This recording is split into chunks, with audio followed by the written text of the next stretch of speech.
Good afternoon and welcome to the Sioux Falls City Council informational meeting for Monday, December 17th, 2007. This is a call to order.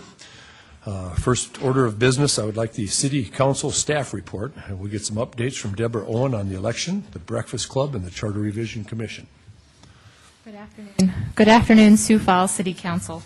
A couple of updates. Of course, the next municipal election will be April 8th of 2008.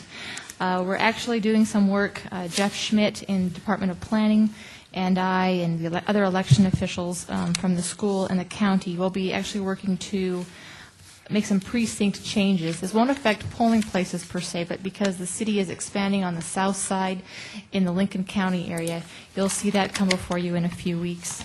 And also, just to give you the heads up, we had sent a letter out. It's a custom letter that we do, or customary letter that we do to the school district. But at this time, the school district is contemplating perhaps not joining with the city election and perhaps going to join with the county for the primary. And I'll keep you updated as to their decision regarding that. In addition, the Breakfast Club meeting is this Wednesday at 7:30 at the Pavilion. We'll have your own agenda, your legislative agenda for 2008, which will be adopted by the council later this evening. And that will be a breakfast for all of the elected officials, city, county, and school district with our legislative delegation.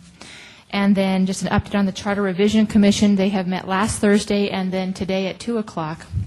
I believe all of the items that have been scheduled that you may have seen through past correspondence have all been acted upon, and so I believe they have an open agenda at this point, and they're moving forward. That's all I have. Thank you. Is there anybody here from the mayor's office? Bob, can I ask a question of Deb?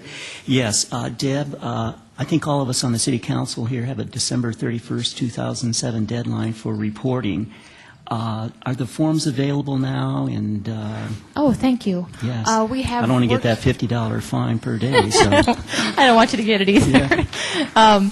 Actually, we should get the final copy back today. We've worked through 4 drafts for the election booklets, which will incorporate the new laws that the City Council has acted upon in November. And so we've been working very hard on those books, and I believe those will be available shortly. We'll probably go ahead and email them out to each candidate who is running and then make them available in hard copy, and then, of course, available online for those who want to print them off at their home.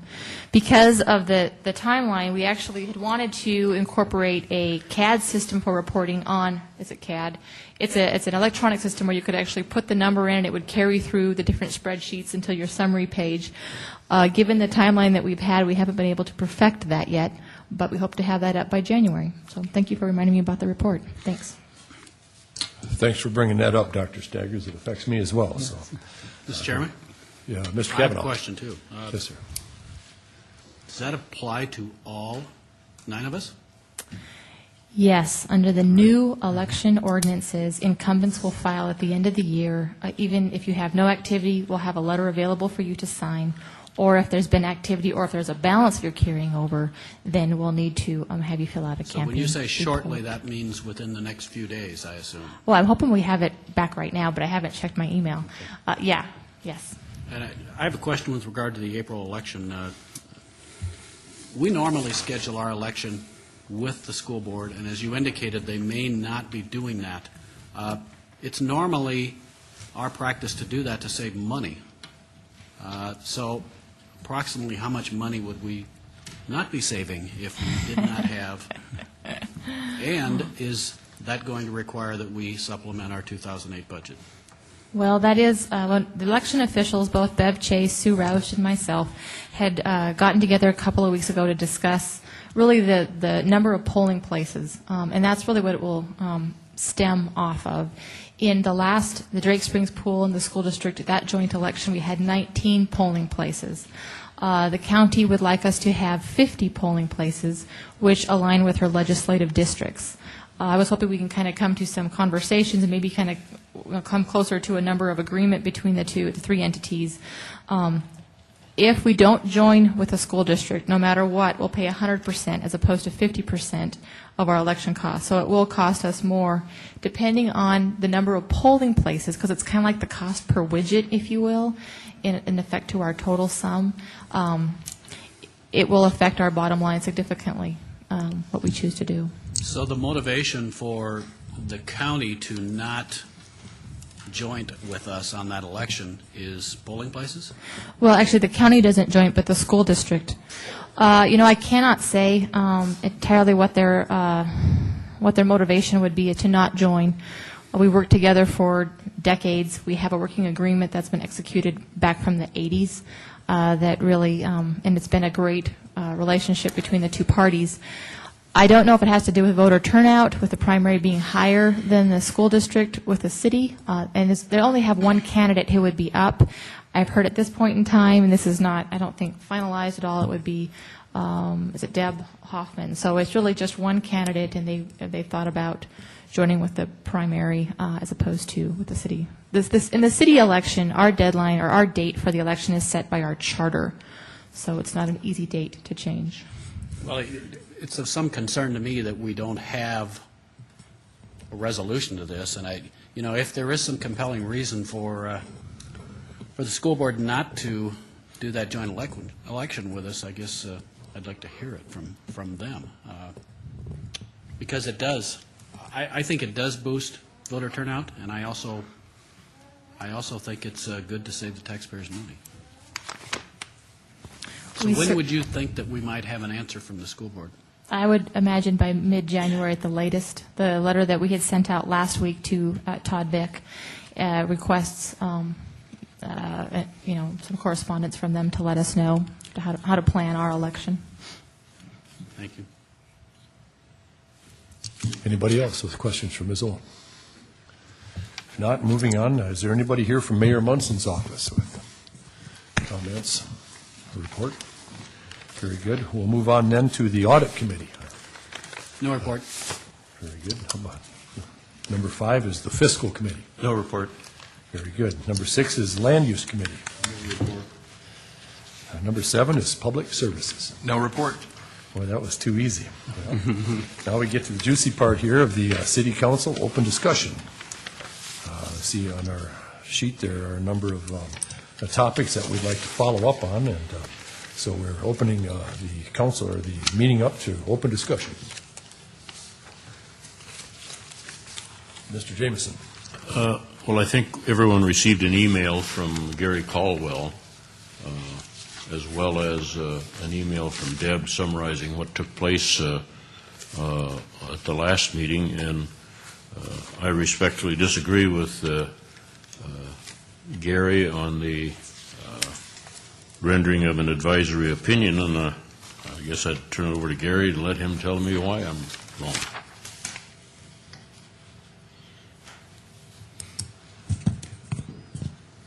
Councilor Jameson, can you tell me specifically where you think I'm wrong?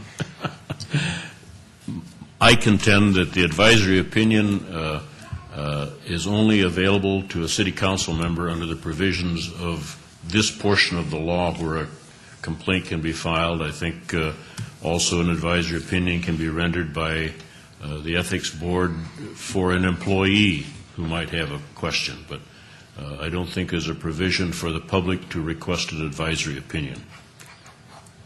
Thank you. I will address that based upon my review.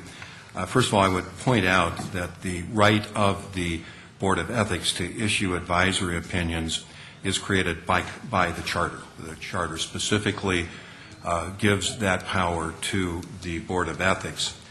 I think what Councilor Jameson is referring to is Ordinance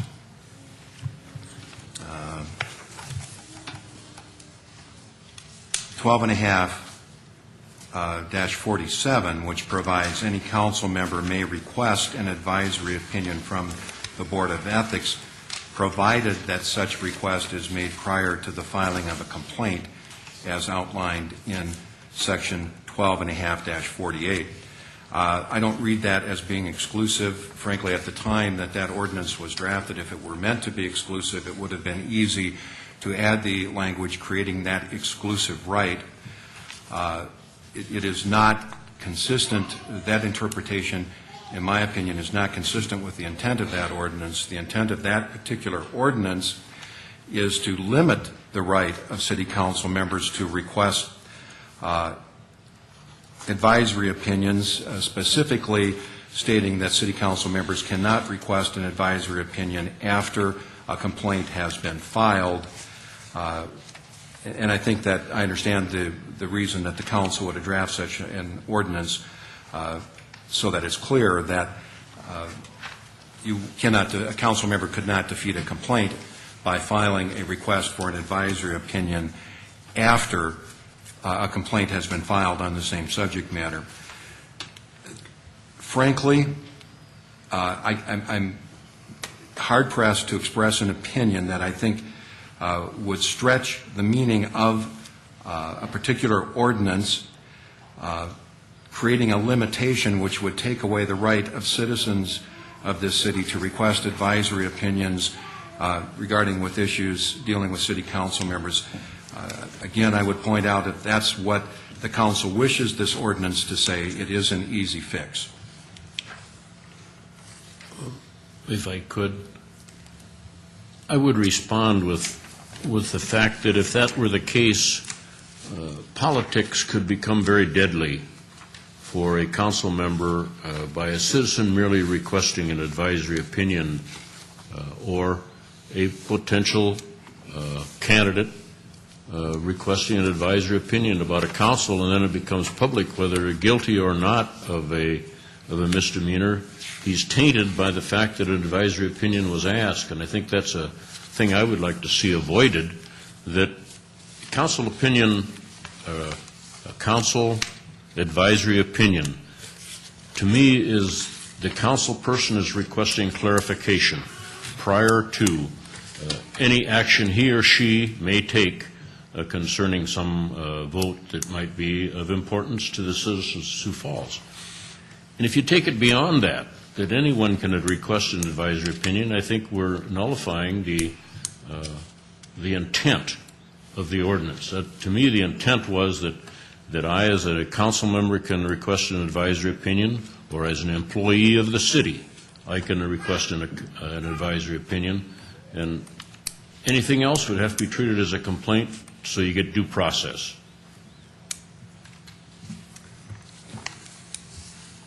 Mr. Costello. Gary, is in an ordinance 3300, which deals with employees, doesn't it specifically offer an advisory opinion in a complaint? I can't find it right now, but I thought I read that before. Do you know?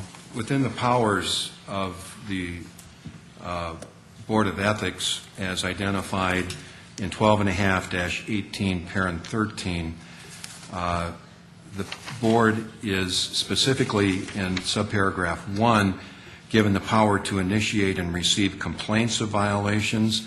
In subsection 13, the board is given the power to render advisory opinions at the board's discretion with respect to the provisions of Article 1 and Article 2.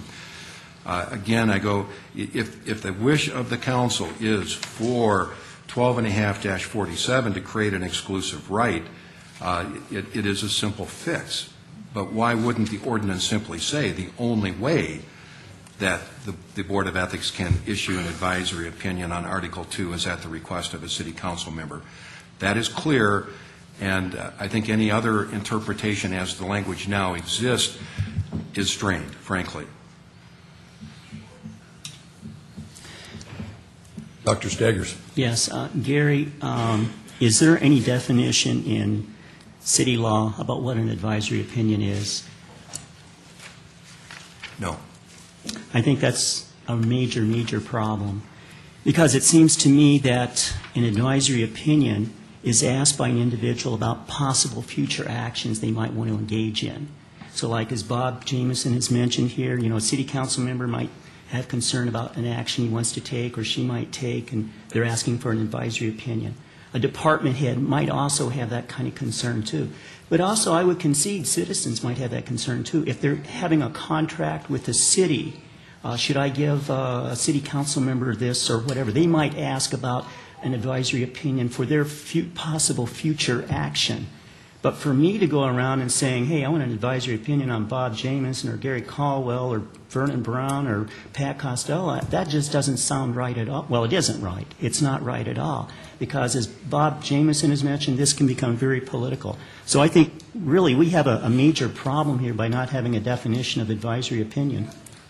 I think if you read my email, I read it several first to tell times. you that I don't think that these ordinances are perfect by any means. I think that they could use some fine-tuning, but I think the ultimate question that the council needs to decide is whether, as in the adopted procedures of the Board of Ethics, any individual can ask for an advisory opinion, or whether you want to limit that right to either city employees, officials, or elected officials. And then you can define certainly advisory opinion, which is, I think, common sense tells you what it is, but it is not a defined term.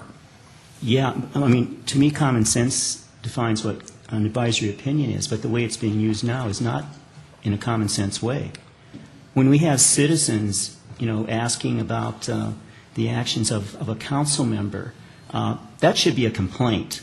If they don't like what the council member has done, that's fine. But to ask for an advisory opinion, which to me is something contemplated in the future, so I think that we're having problems with the system right now. Again, Councilman Staggers, it's a system that's been in place since 1995 when the charter was adopted. Historically, this is how it has operated.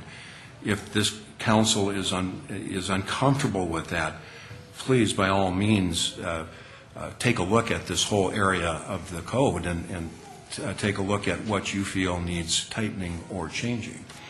I agree that we can do that, but also since we've had this so long, I would also hope that the department that's responsible for helping the ethics board would also be proactive. We're just reacting now. I think there should have been some pro-action in the past.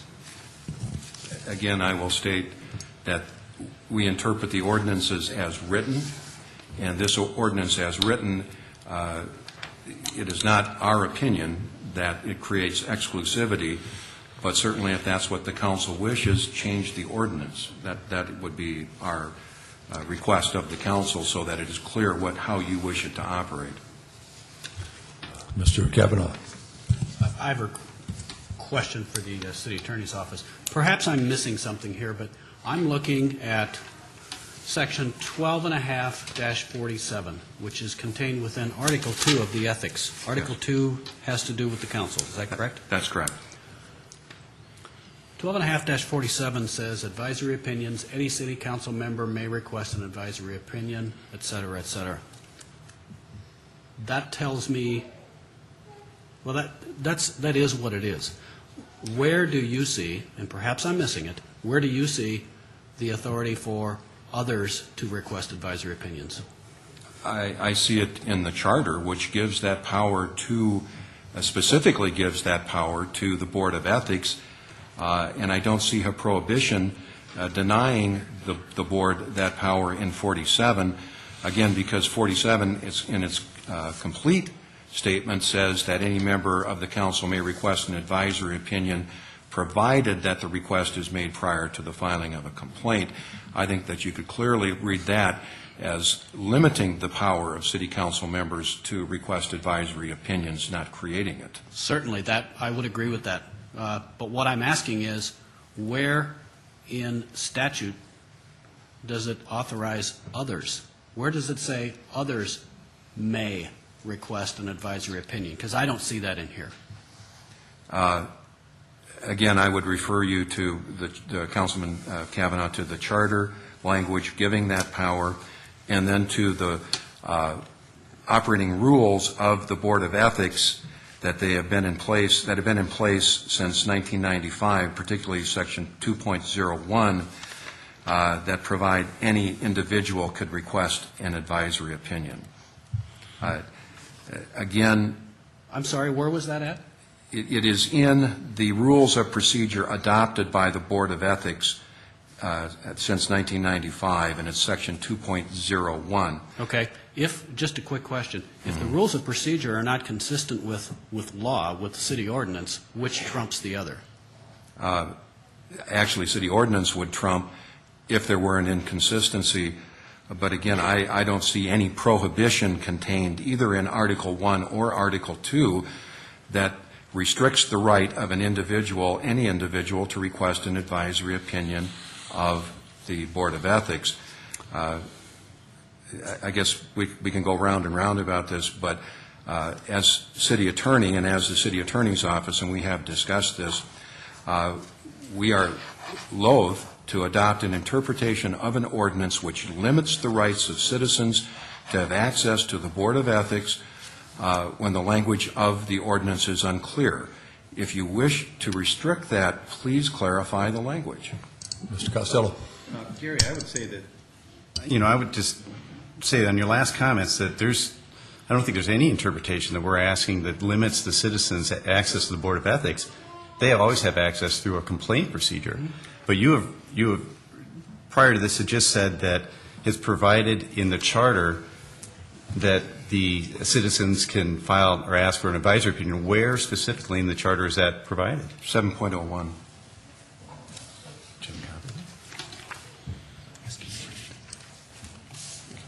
That the Board of Ethics has the power to issue advisory opinions. But specifically for city council members? Or is that, obviously for employees they do, but does that apply to city council members as well? Absent a prohibition, I would say it certainly does. Mr. Jameson. Well, my question is that,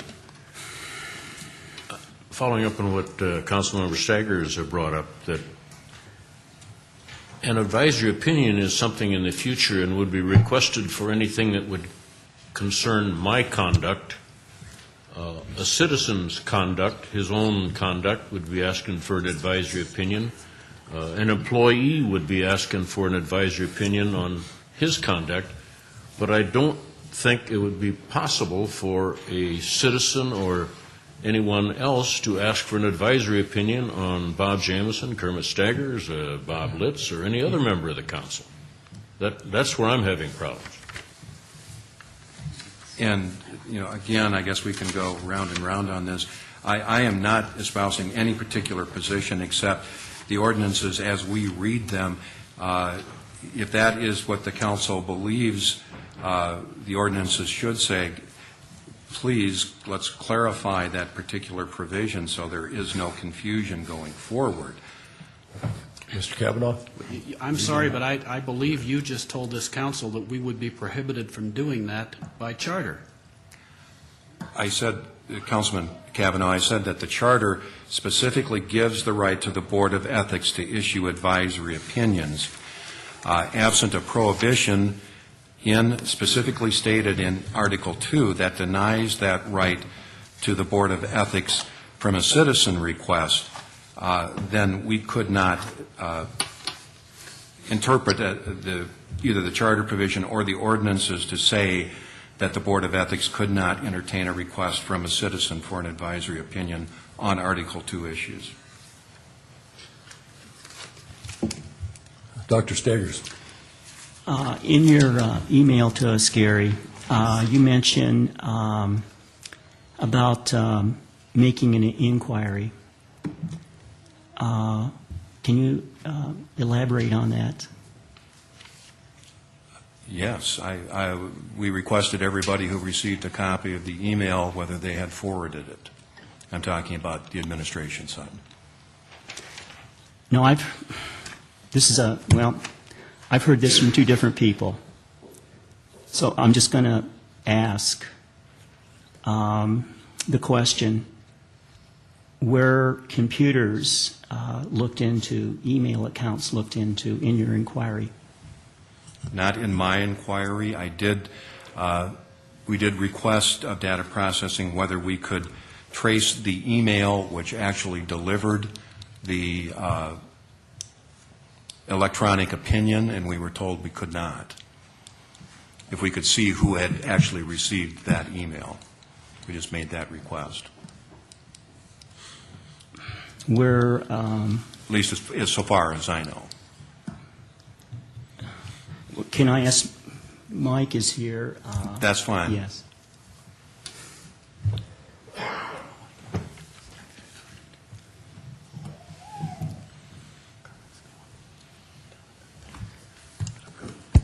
Mike Hall, Central Services.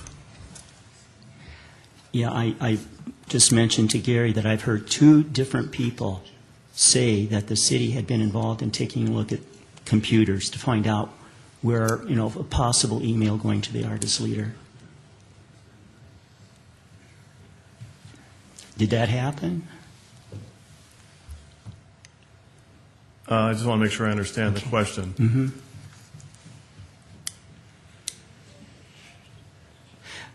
The question is, I've heard from two different people, and I don't know if this is true or not, and so that's the reason I'm asking the question. Did the city take a look at anybody's computer, email accounts, or whatever, to try to determine who had sent an email to the artist leader, if an email had been sent?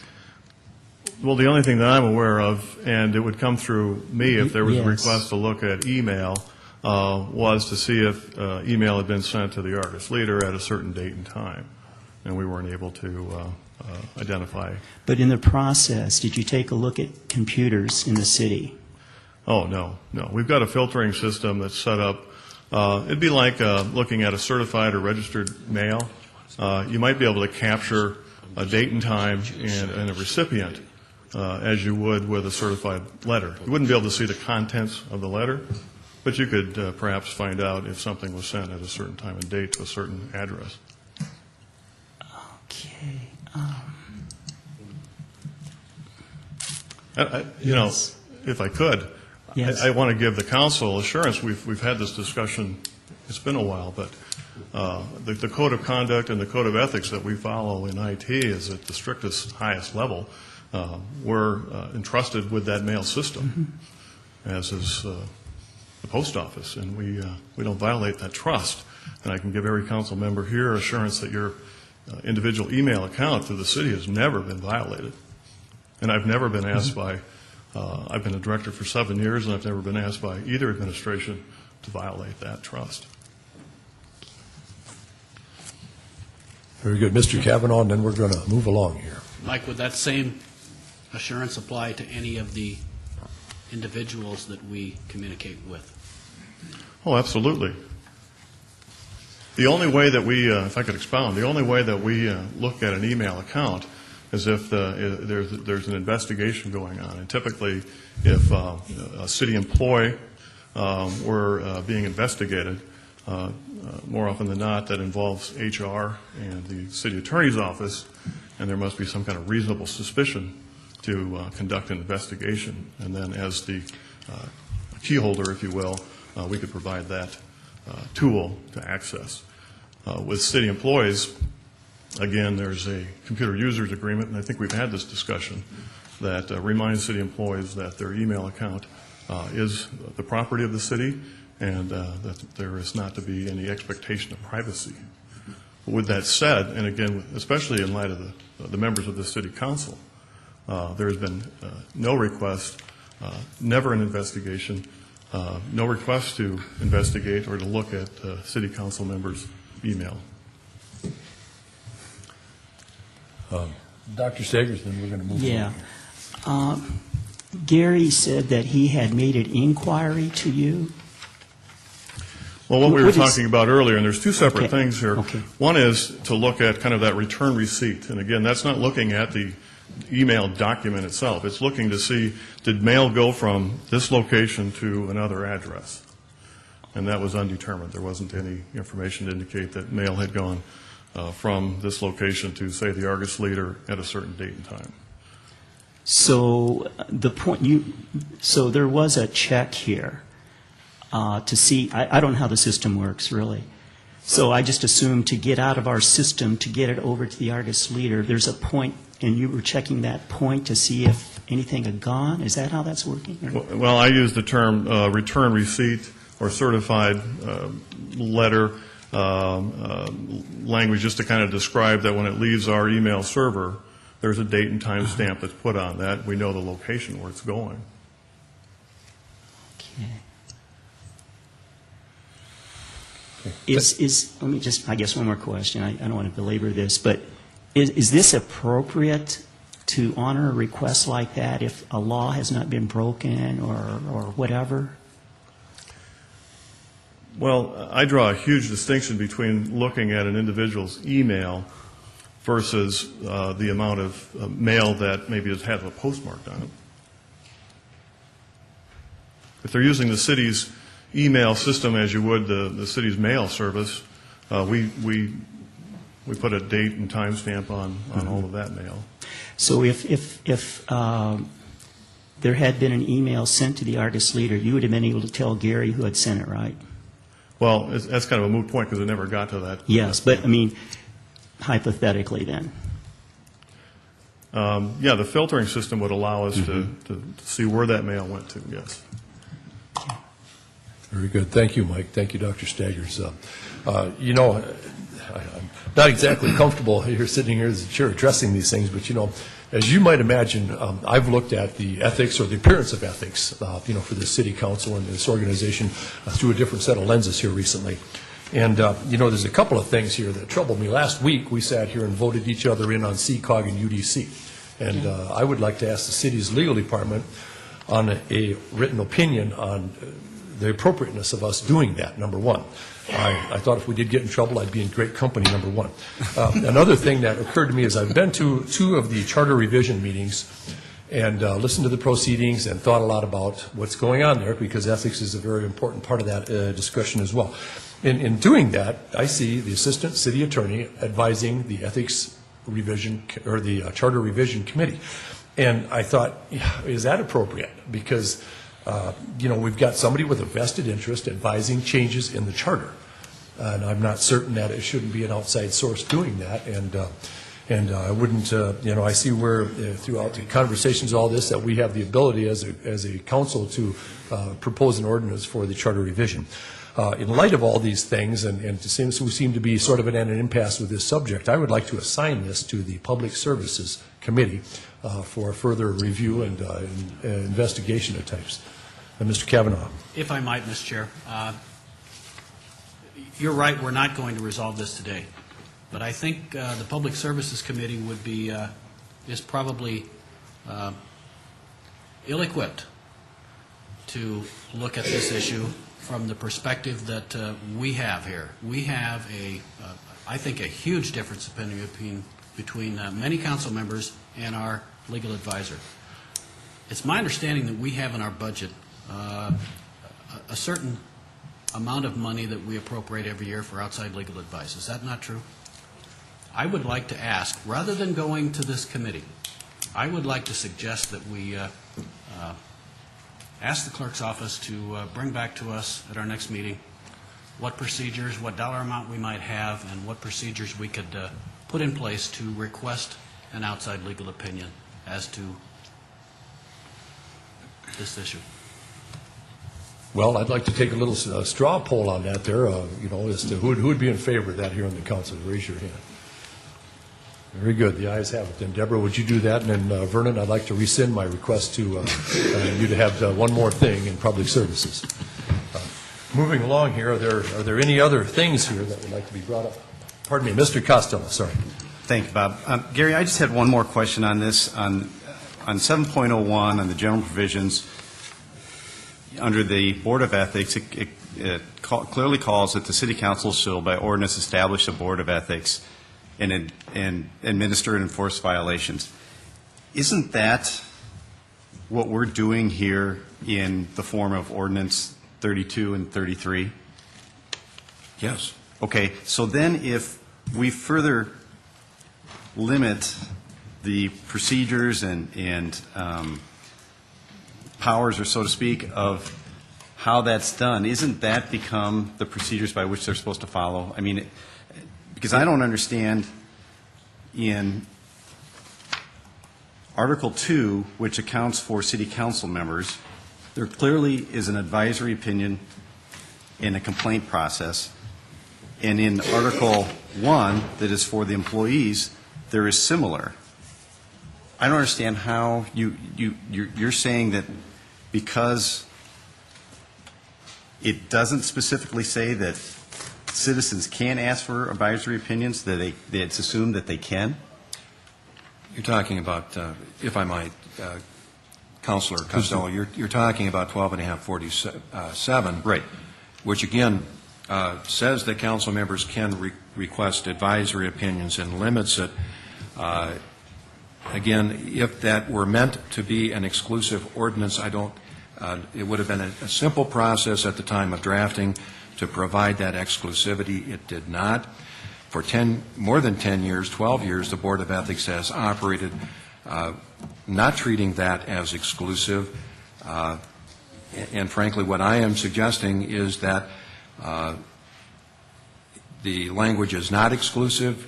Therefore, the proper interpretation is that individuals can request advisory opinions as per 201 of the procedures adopted by the Board of Ethics, but that if the council wishes to clarify that, it would be a simple process to clarify that ordinance, and then there would be no issue. But, okay, so I think it is specific, and I would just call to your attention 12.5-17, where complaints where it refers to any person. So when they make a distinction on one part, any person, and another distinction, a city council member, don't you think don't you think they know who they're talking about and they're aiming their specific policies towards certain classes of citizens, council members or regular citizens? Again, I cannot read that ordinance as creating exclusivity, and I would not read that as prohibiting the right of a citizen to request an advisory opinion on Article 2 issues.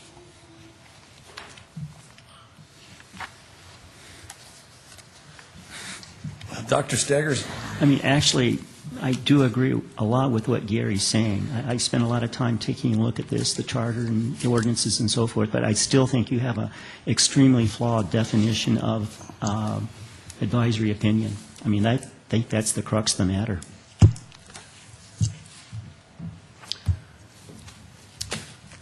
Well, are there any other concerns here for the open meeting today? Open discussion. Mr. Brown. I have a question for the Finance Director regarding the ICMA billing. As I understand, we had talked about splitting the costs for the survey and using $07, but there's been some talk of using $08 of the council's budget to pay for that. Has that been straightened out? Well, I think we've got to straighten out what it amounts to is we have a work-in-progress situation that you have to deal with from an accounting standpoint. We cannot pay for all of the cost of the ICMA citizen survey in 1 year because it's not going to be completed in 1 year. We've taken half of that and paid in 07 half of the amount, and we're going to have to pay the other half in 08. The only other thing we can do is pay it all this year in 07, but we would have to accrue a prepaid expense, and it would end up on your books the same way, so it doesn't make much difference which way we do it, whether we actually pay the cash or whether we accrue a prepaid expense. Deborah, remind me, originally the council was going to pay for the whole thing, is that correct? Yeah, I think this was an informational, and Dee was chair, and you guys came to a consensus about your commitment to the survey, and then about your commitment to the dollars spent. So I'm clear where we're at today. Where we're at today is that the administration will pay half and the council will pay half. So, it seems like that's a partnership deal that we were trying to work toward. Okay. Seemed to be a logical. And if the consensus was of the council to use $07, will we pay the 07 half, administration pay 08? The administration, 07, for 07, administration and the council are each paying half. Actually, part of it is the original 50% that we put in. It was $8,900, I think, is the original payment. We split, we got that, pay 50% of that. The council is paying that, and the administration paid for 50% of the optional items, and that's about $4,900. We'll flip that around after the first of the year, and the administration will pay the $4,900 for the second half of the original down payment, and the council would pay, like I say, it's somewhere around $4,800 or something like that. It's the other half. Was the council consulted about its dollars being spent in '08? Was the council, yeah, well, yes, they did have some consultation with some council members about it. I don't think I had that conversation. I sit on that committee. I would agree with you on that. Shouldn't the entire council be involved in those conversations? Or at least all of them on the committee? Like I say, I talked with one council member, and that's as far as it went. Well, when talking about council dollars, I would encourage you to visit with the entire council about that. Mr. Costello? Councilor Brown, I was the one that Gene had talked to, and it really boiled down to this. It is all citizens' taxpayer money, and it really doesn't matter if it comes out of the city council's budget or the administration's budget. We were going to pay for all of this study at one time. The administration is offering to pay for half of it. We can't pay it all in 2007. So we were going to end up, I mean, if the bill's going to be $20,000, and we wanted, as a city council, take $10,000 out and pay 2007, another $10,000 out in 2008, so be it. The administration is offering to pay for half. We can pay for roughly $5 in 2007 and take another $5 out of our 2008 budget. The reality is that neither one of us, the city council or the administration, wants to use our 2008 dollars. We both have excess dollars left over in 2007. We would both like to use that, but it wouldn't be prudent or make any sense at all to prepay the entire amount until we have some of our finished product. So I advise Gene that, we would just agree to, each split it half and half, and I just didn't see it as a big deal, and I apologize if I should have advised you after that conversation, but it's not a big deal to me. Mr. Kavanaugh? Do we have money? Do we have money in '08 to make our half of the second half payment? You do have money in an account. I don't know that you had planned to spend it for this purpose, but you can always do a supplemental appropriation if you so wish to help pay for this. I think from my perspective, and I know Costello and I had visited, that I think we're looking for, when it takes a consensus of the council to pay for your dollars, you probably need to come to a consensus today as to what you're doing, because this is your budget. So, and Jameson had talked about perhaps a just vote or something. Mr. Brown? I don't take issue with how we're going to pay for it, but I think it's important that the full council know going into it, we set a budget for a reason, so let's make sure everyone's on board, and I like the idea of us just coming to a consensus today. I don't take issue with how the money is being spent. I take issue with decisions being made with only one person and not the entire council when it's the council budget. Mr. Jameson? Can we not encumber the fund for the balance? We do not carry encumbrances forward in the general fund. That's But why if that's one of our big pushes at the end of every year, is to clear out those encumbrances, and you start over. We do not carry them forward. But we do carry certain accounts forward as an encumbered In the CIP, fund. In the CIP. Is that the only one? but not in the general fund. We Okay. wipe them out. Why couldn't we do it in the general fund? Well, it would be a change in accounting policy, for one thing. Okay. Thank you. If I might, the charter actually says that each appropriation expires December 31, except for CIP projects, which have a 5-year life. Okay. Thank you. Very good. Thank you, Gene. There's one other item here that I'd like to bring up here, and I don't know how much time we want to spend on it. We've got a meeting here in a little bit and a few more things to go through, but I'd like to revisit the veto message. The staff working group that is working on various areas of staffing throughout the city, and in particular, police funding.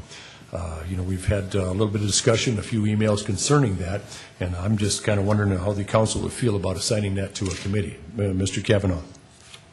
Well, when you brought this up last week, I was completely unaware, as I'm sure most of this council was, that there was in fact a working group.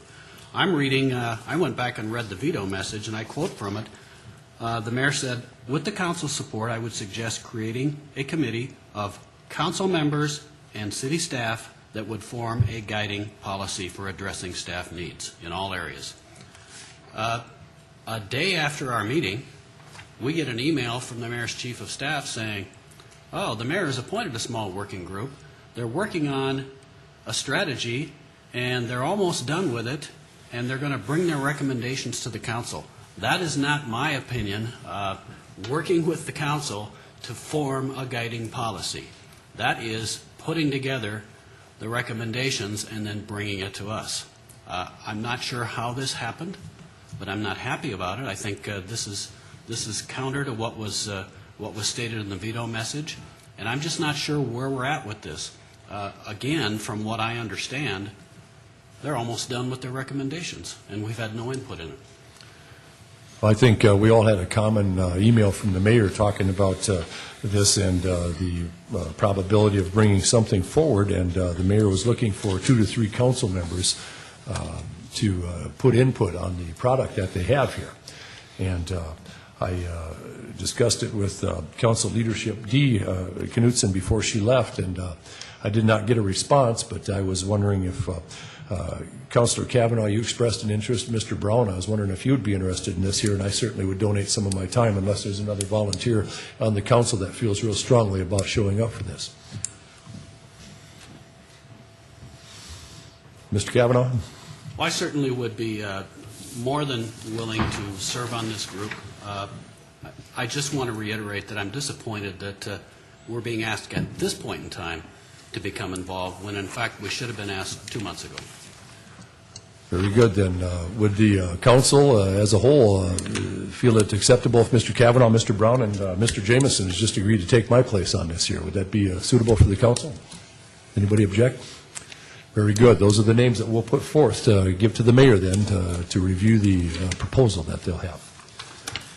Moving along here, we have a staff report on the horizontal collector well. Mr. Mark Cotter from Public Works is going to get up. And then shortly, for a short item after, or a short period of time afterwards, there's a lady who came here, Miss Lois Brown, and we're going to also allocate her an amount of time. Thank you, Council. Mark Cotter with the Office of Public Works. With me tonight is Randy Jansen, the Division Manager for Water Purification, and also the project manager that wrote our drinking water facility plan that addresses the expansion that we are proposing for the well field. We have about a 30-minute presentation for you, and knowing that you've got is it a 5 o'clock meeting? We will go through this much faster than we intended, and so trying to leave out. Mr. Chair, I'm sorry to interrupt, Mark. Yes. Mr. Chair, would it be possible if, at 5 o'clock we have the regular meeting, could we maybe have a recess maybe at 5 o'clock, and then I think just do the joint meeting real fast and then start up again? Would that be possible? Anybody got objections to that? I think that sounds like a good idea. In fact, it's such a good idea, I was going to propose it myself, Dr. Staggers. So we're on the same... we're great minds yes. roll together here. So that would, well, then you're going to come back after we're done with our meeting then, Mark? Would that be acceptable to you? We'll certainly stay. Very good. Lois, would that work for you? I see you have a small child with you. Very good. Okay, Lois, thank you. That would put us back to Mr. Rowenhorst. Gene, has Gene left the room? Well, we were looking for his monthly financial update. Well, I guess then if we're very good. Okay, we're just going to wait here just a minute here. Sally has something to present, I think, too. Pardon me? Sally Fields under the financial report. Well, Sally, did you have something to report? You're a subset. Very good. You want to get ahead of Jean here? Well, you could sure control the meeting there. Well, thank you. Actually, I just wanted to bring you up to date briefly on the where we are with the main library project, and specifically where we are with our cost estimates. And I know Gene sent you a memo that talked about the quality of life bonds, and I imagine he was going to go over that. But part of what is in there is that pending the approval of the CIP committee, you can expect to receive a supplement request for this project from me in January in the amount of $1.5 million. And I wanted to talk just a little bit about what has happened since we gave our last cost estimate, which was back early in January. I'll go through this quickly. As you can imagine, it's very complex, and if you have questions, and I'm sure you will, I'll be glad to try to get you answers and answer anything we can today, but I know you're pressed for time. There are a whole host of things that have changed since January. And as you can imagine, when you go through a project like this, that's certainly likely to occur. There are certain items that are small items, and there are certain ones that are larger ones. So I just want to quickly go through some of the larger ones that have contributed to the change in the cost estimates. One of those, probably a top priority, well, it's not probably, it is a top priority, is security. And that's security of the building and security of the people who come to use the library and the security of the staff that work there.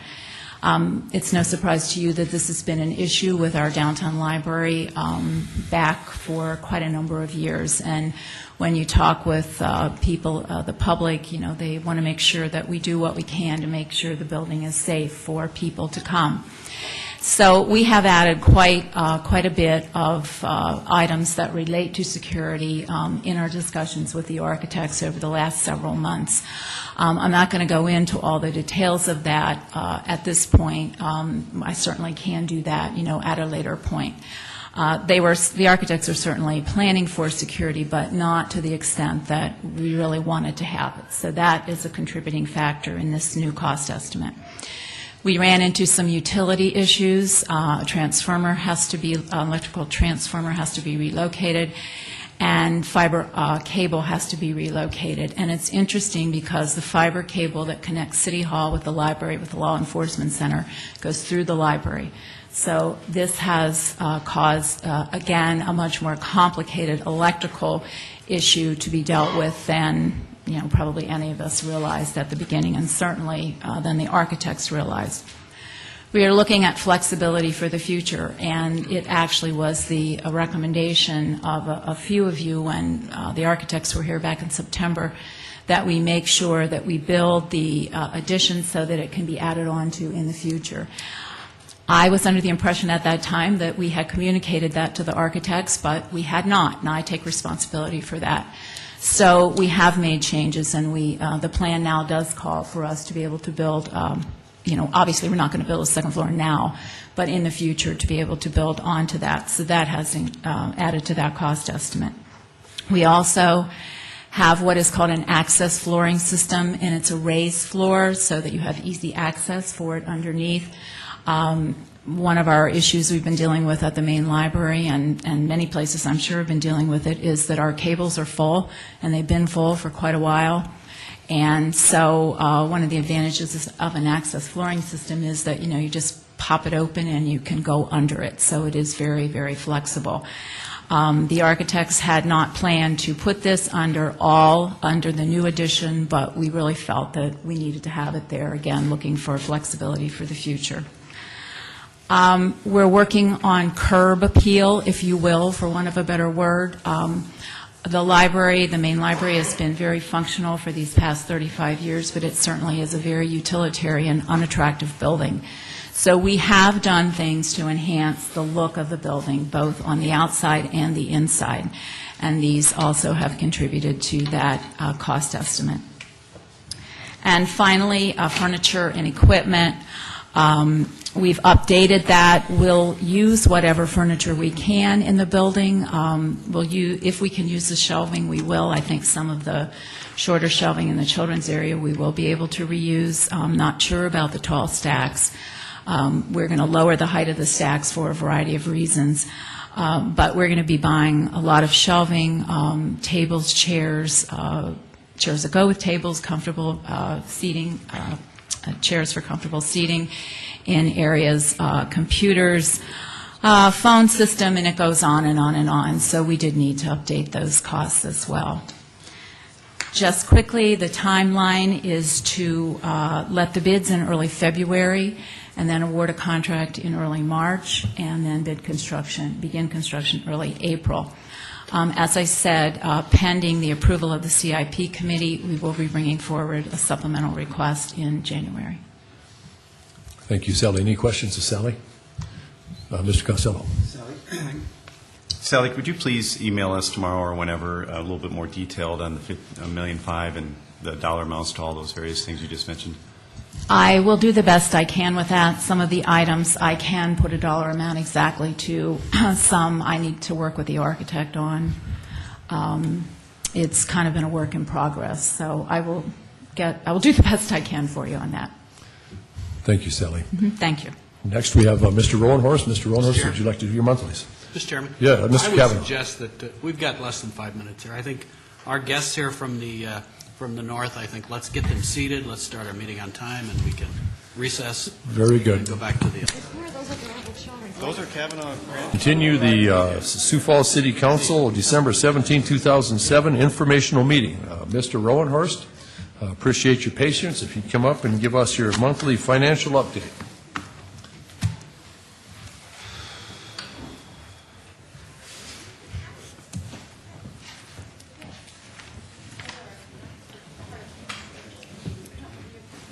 I really want to, Gene Rowenhorst, Director of Finance for the City of Sioux Falls. I really didn't intend to spend a lot of time on the financial report itself. What I'll tell you is we're tracking what's going on towards year end, and if with a little bit of luck and we don't get any snow, we're going to have a nice tidy sum of money to turn back at the end of the year. But snowfall is the big question mark, and we'll wait and see how that turns out. I don't have any new information at this point to tell you about sales tax. We haven't gotten our first check in for December, but remember, we will get the 2 checks in December and the first check in January before we really know where we're at with the sales tax. But it's going to be squeaky on that piece of it, but we should be okay. We will be okay. It's just a matter of how much we actually have left. What I wanted to focus on, was there any particular questions about the financial report for the month? Mr. Costello. Gene, you just brought it up. Now, of course, you're aware that we just appropriated $2 million more for snow removal. Are you indicating that the excess that will be turned in will be in addition and be above that $2 million that we just talked? Yes. Okay. Anybody else? Gene? What I wanted to focus on was the bonding situation and where we're at today. You received an email. Well, in your email, you should have got Friday, and I assume there may have been some hard copies handed out dealing with the quality of life bonds, and I wanted to go through those with you so you're fully apprised of what's transpired there. I kind of want to go at this backwards. Go to the last page. And this is a report that comes in from Doherty and Company upon the sale of the bonds. And what I want to point out is that we got there was a par amount of bonds of $25,570. That's the number that you've always seen. However, the bidders actually paid a premium for the bonds, for the coupon, and they paid us a premium of $495, almost $496,000 as a premium. So we actually got cash of $26,065,000 that was delivered to us. Then the use of the funds, the way that's been broken down, the first time is the underwriter's discount, and this actually cuts into the $495 premium that we received. But then it goes back to the company. If you look up the top of the page, it's Stifel, Nicholas, Hanford, and Imhoff. It's a firm out of Chicago, and I'm not familiar with them. I've not heard their name before, but their money is Greens, and I've got it in my bank account now, so all is well. Then we had cost of issuance of $77,000. That's primarily attorney fees, legal fees for bond counsel, and for our financial advisors. There also is some money in there for the bond trustees, things of that nature. Then the company also, that when they bid on this, we did not offer to insure the bonds. They wanted them insured up to AAA. For that, they took out $123,000. And then you have $2 million that goes into reserves. And then we capitalize the interest for the first year, and that capitalized interest of $1,019,000 is what you're showing there. So the net proceeds is the $22,652,000. That's the actual construction proceeds that we have to spend. If you flip back one page now, just for your interest, when they buy a bond with a premium like that, they get the money back in a coupon. So here's the different coupons that they laddered out. The main thing to look at is right down at the bottom. There's a line called true interest cost. It's grayed out on your form there. And what that is, that's the true interest cost. It's 4.3081597%, or 431. So that's the actual cost. It's for those of you that are familiar with average percent or average APR, average percentage rate, and mortgage loans or something like that. That's what this number is. So it goes back and figures out all these fees and all that kind of good stuff that's in here, and then it comes up with what the actual interest rate is with all the other fees cranked into the calculation. To give you some sense, the Lewis and Clark bonds went out at a 447 true interest cost. The main difference is that these are 20-year bonds. The quality of life are where the Lewis and Clark bonds were 30 years, so we paid up a little bit. The bottom line is we did the quality of life bonds basically right on top of the Lewis and Clark bonds as far as pricing goes. We think we got a really good competitive bid. There was 5 companies that bid for it, and this outfit got it. And they were all right together, so nobody left anything laying on the table, and it'd give you a good sense that we probably got the best deal, because there was 5, like I say, there were 5 bidders, and they all really were right together. To continue on, now we can go back to the original memo. The first page on that, you see the $22,652, which is what I showed you back on the last page, that we actually have available in construction funds. Then we have the 3 projects, the $4.7 million for Drake Springs, the $4.2 million for Harmadon, and we have $11,345,000 for the main library.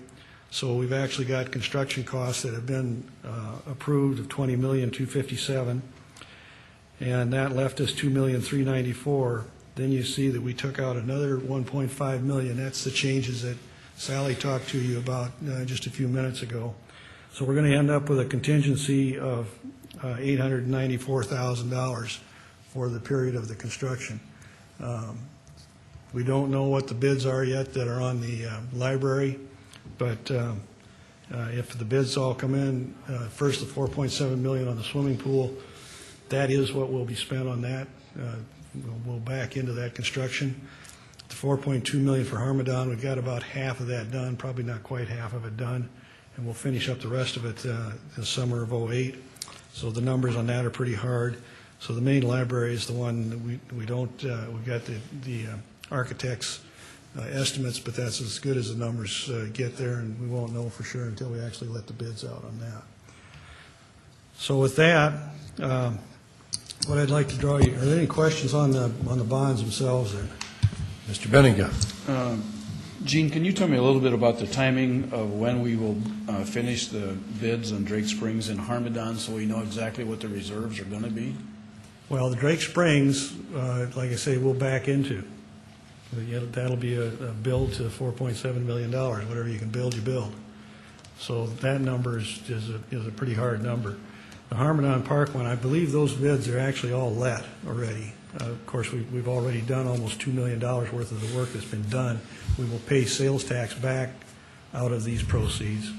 And I think the bids are actually been let on the second part of it, although I'm not sure of that. Assuming that the architect's estimates are correct, is the CIP committee going to recommend how the almost $895,000 would be used if in fact it's needed? Well, the CIP committee would, but we'll look into that towards the end. We've got almost 2 years to go before we'll be ready to make that decision. Right. Mr. Brown. Gene, are you concerned at all about the $894,000 not being enough of a contingency? It's a little on the tight side, but there are contingencies in the library construction numbers already. I believe there's a 10% contingency in there, so we got another layer of it.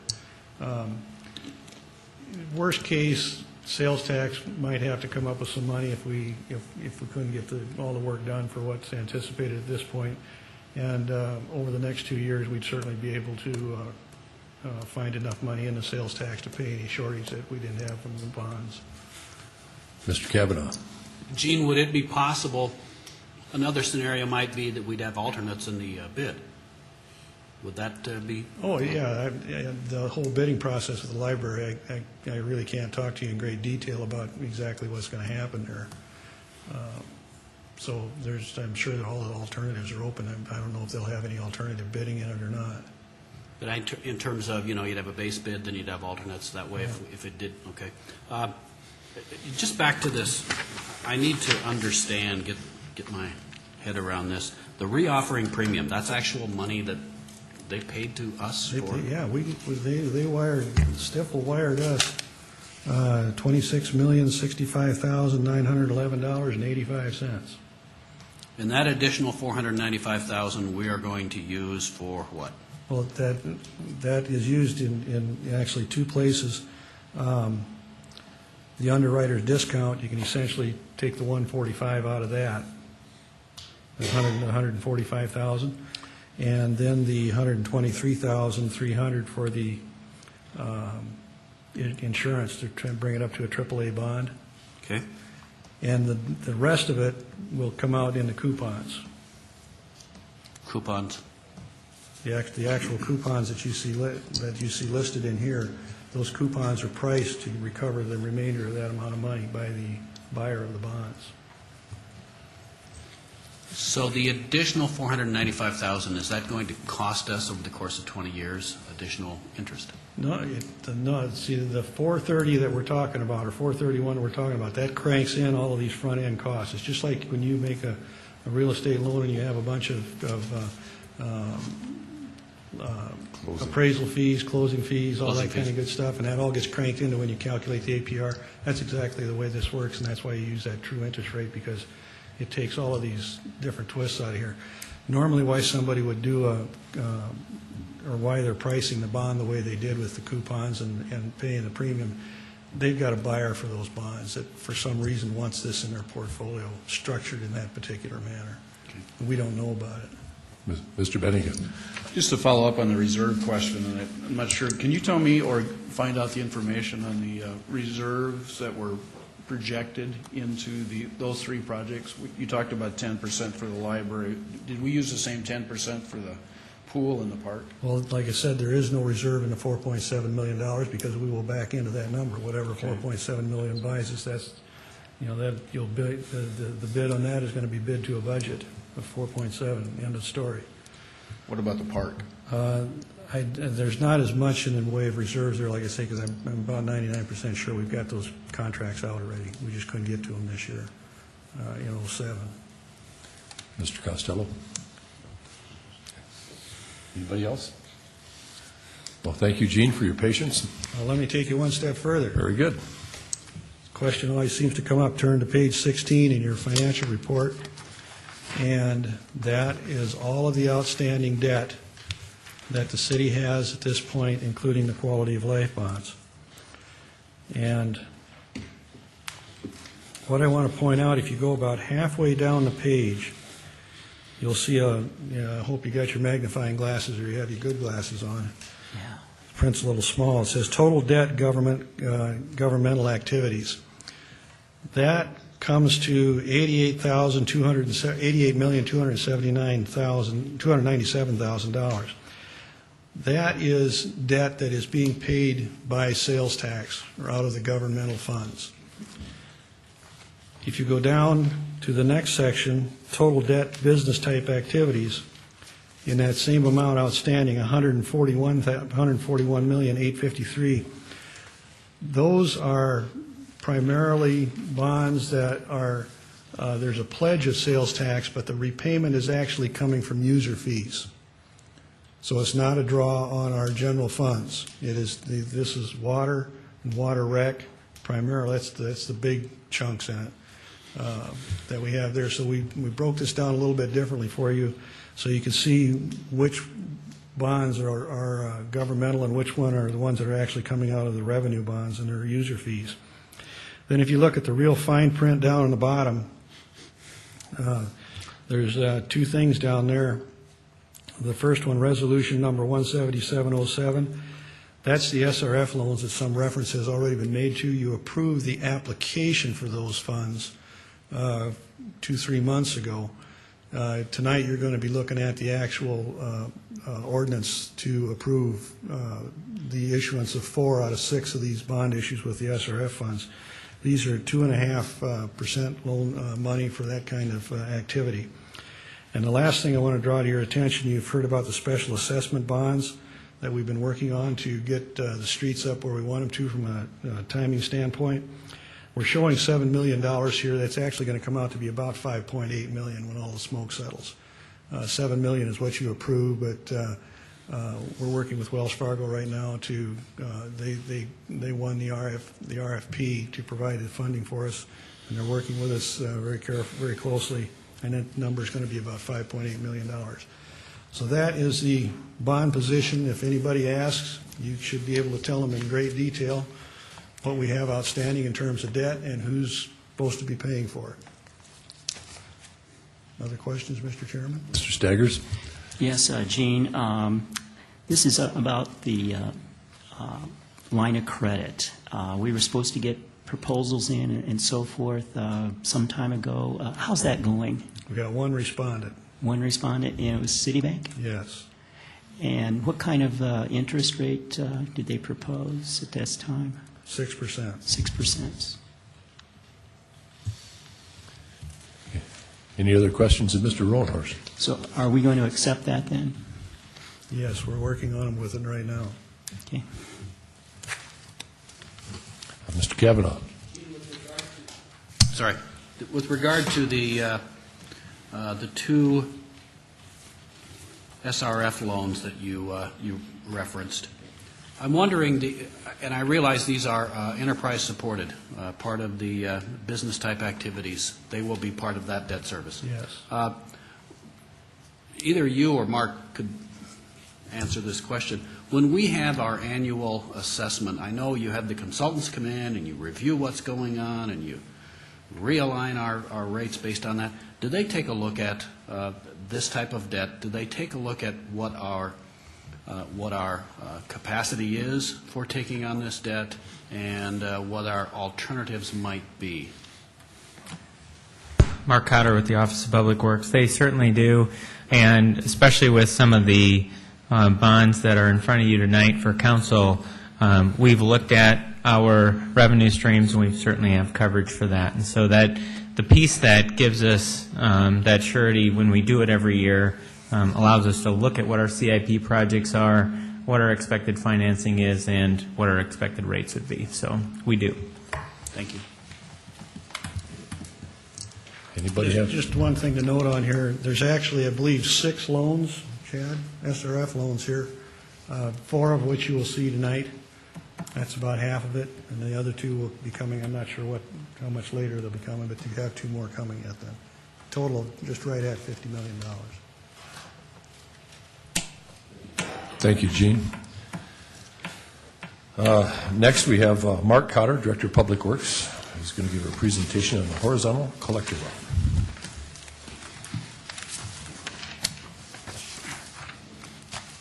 Good evening again. Mark Cotter with the Office of Public Works. Tonight with me is Randy Jansen. He's the Division Manager of Water Purification and also the project manager that wrote our drinking water facility plan, Mark Hardy, with Howard R. Greens with us. We also have invited Lois Brown with East Dakota to be here tonight for this discussion on the facility plan, the outcome, and the recommendation. Okay, tonight we're going to cover about 20 slides, and we will share that responsibility on the podium here. I will cover the history of the well field, take you through why we write a facility plan, the alternates, and then Mark will take you through the analysis, what some of the advantages and disadvantages are with these different wells that were reviewed, give you a picture of some of the cities and what the industry trends are regionally and nationally, and also give you our recommendation and be available for questions. So let's get started. Okay, one of our slides we'd like you to draw attention to is our first one.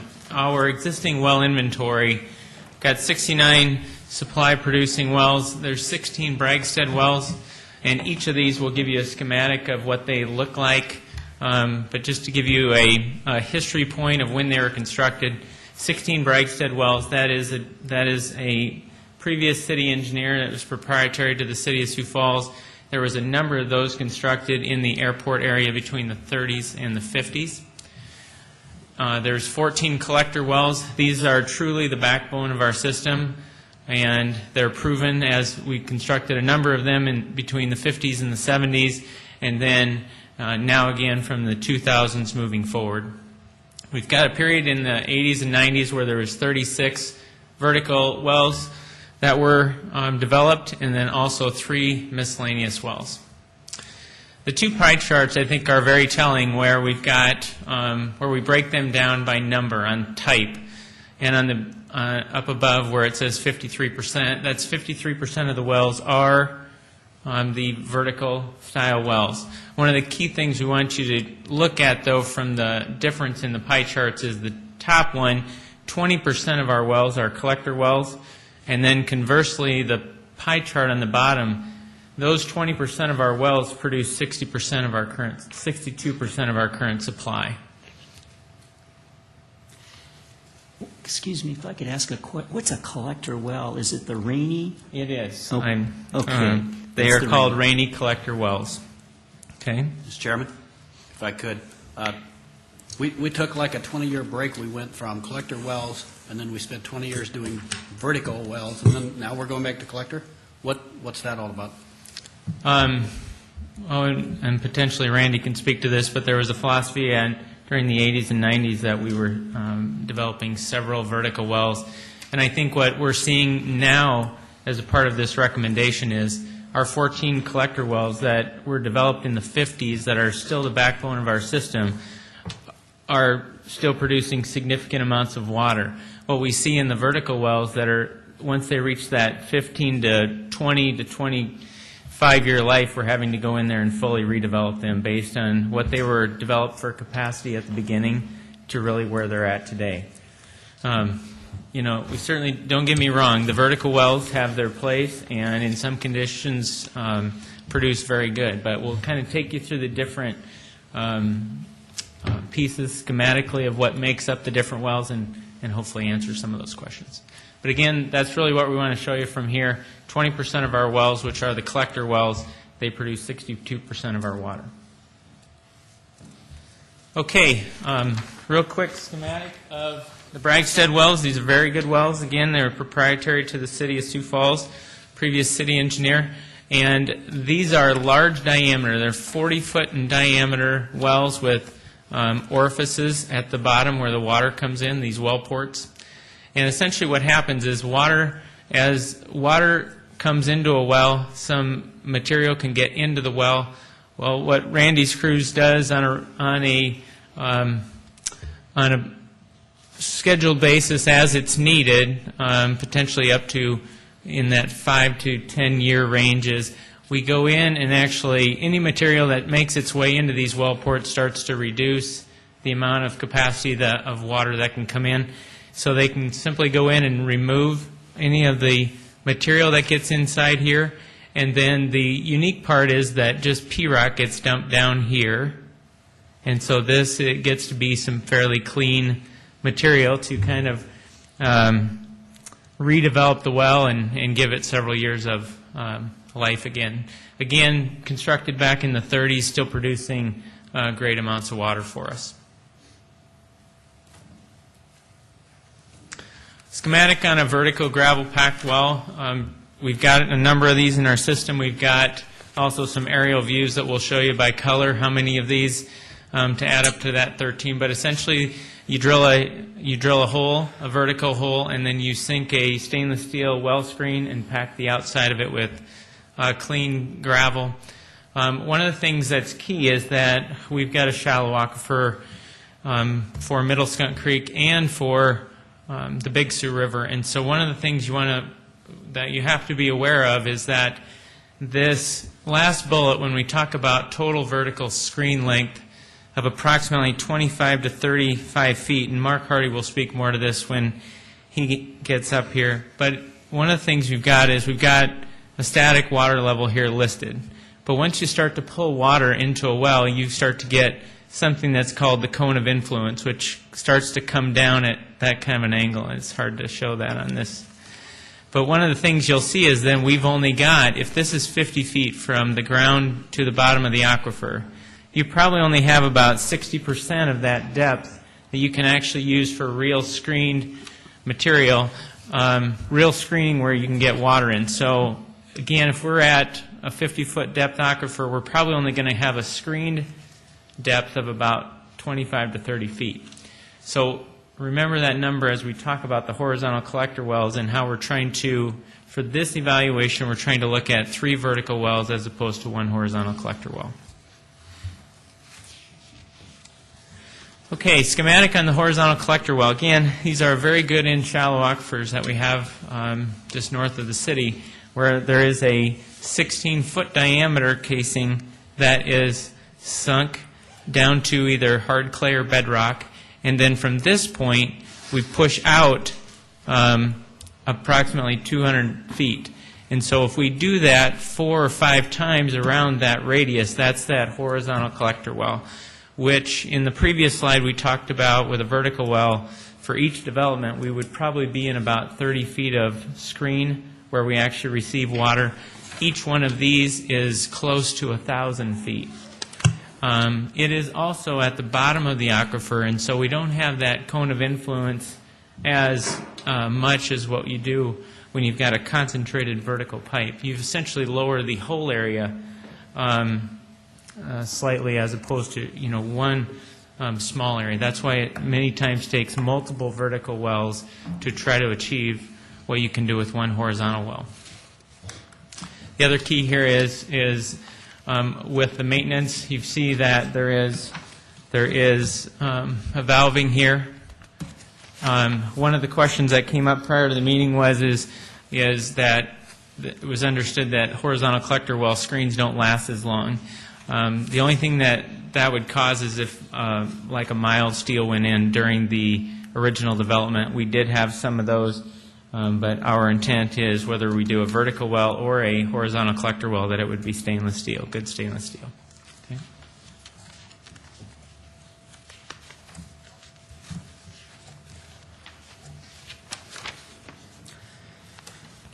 okay, we'll have 2 pictures here of the well field. We've got one that's in Middle Skunk Creek, and this interchange, just to reference you, this is the Baltic exit. And this is Middle Skunk Creek, and there's 13 vertical wells that are in this area. And you'll notice this transmission line that's on the next slide to link in with the Big Sioux River aquifer wells. Okay. Okay. One of the reasons you'll see that our recommendation is that our intent is to have the most water from the fewest amount of wells. We've got a number of wells that have been developed all from the airport area all up all up and through here near the Big Sioux River. And they've been broken down for you there in the graph. There's a number of Bragstead wells that are in the airport area. Here's the bulk of the collector wells. And then this area here, that's well 69. That's where we're talking about whether that would go back in at, say, 3 vertical wells or 1 horizontal collector well. Sorry.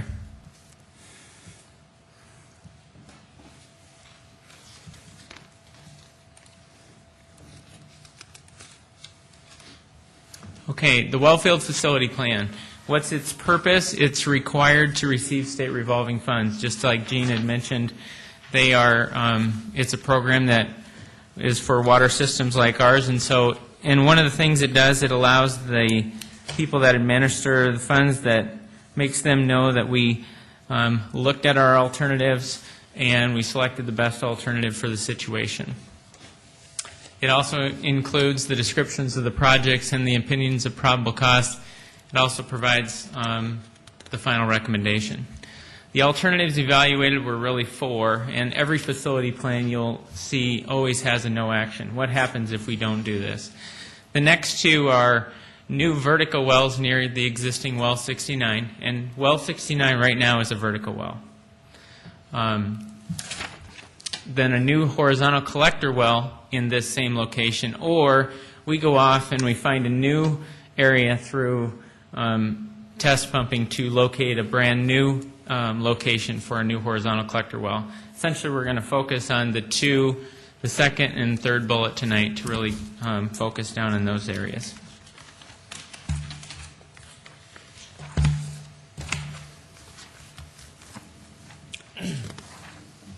Okay. Looking at new vertical wells near well 69, we've got a schematic coming up here as well. This looks at abandoning the existing vertical well, number 69, constructing 3 new vertical wells with an expected target water supply of 1.5 million gallons per day. To make them equal and to make them compatible with our existing system, you'll see that both cost evaluations have that we would bring the area where the well is, we'd raise that area up so we're above the flood stage. So in the event there's an event greater than the 100-year flood, that well house has got protection. We also want to make sure that we have access to it and protection for the pumps, the VFDs, we call them, vertical frequency drives. One of the things we'll talk about is that in many cases, that when you have a vertical well, you either have it's 2-speed, it's either on or it's off. One of the things we're doing throughout sanitary sewer and water is that the technology is there to use VFDs, which means that we can match that motor speed to what our actual supply needs are. It's better for the pumps, it's better for our energy.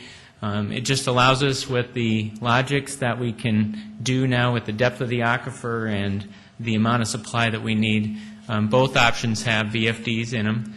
The necessary control panels and other equipment.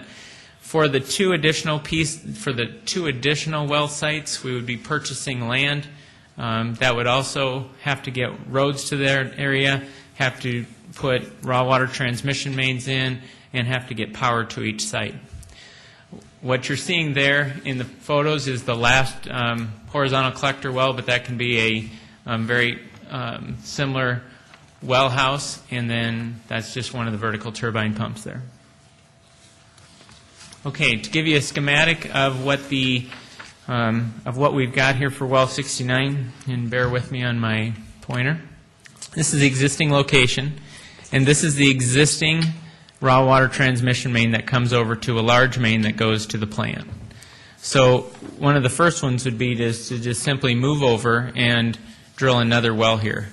Now, on HRG's team, they've got a hydrogeologist, and a rule of thumb can be 1,000 feet apart to develop additional wells. Okay? So what we did is we've got a 1,000-foot diameter radius, and then we've got 2 additional wells here. So that's where, we've got this existing transmission main. but we'd also need to put transmission mains here.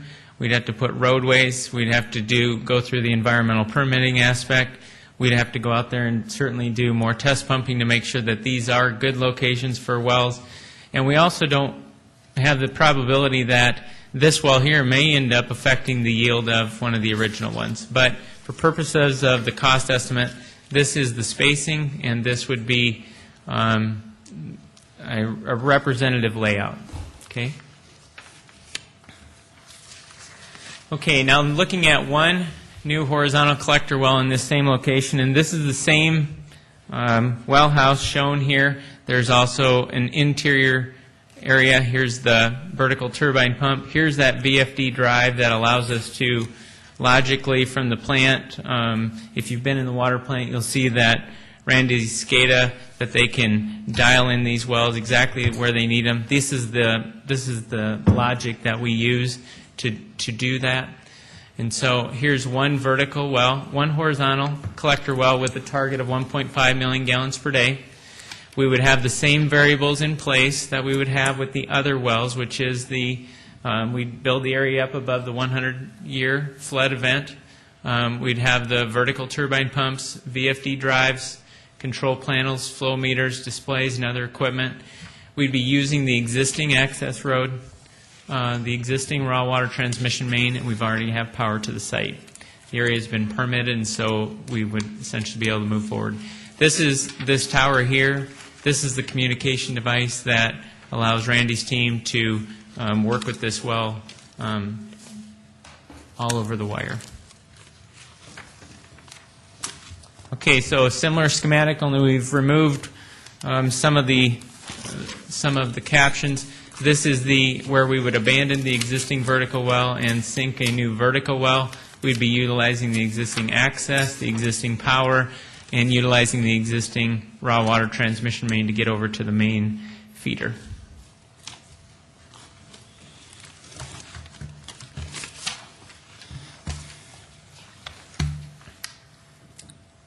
Okay, Mark Hardy will take you through the financial analysis of this, and it's side by side there for 3 vertical wells, and keep this presentation moving for you.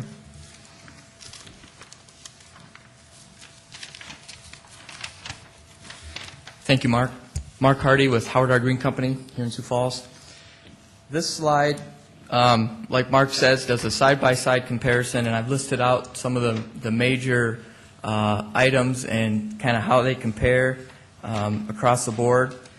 If you look at rows 3 and 4 with the 3 vertical wells, you can see that the cost of a vertical well we have estimated at around $69,000 if you add those two numbers together, the $16,000 and the $52,000. So the vertical well, there's no doubt, is a less expensive option when you just look at the well construction and the pumps and kind of the nuts and bolts of the well itself.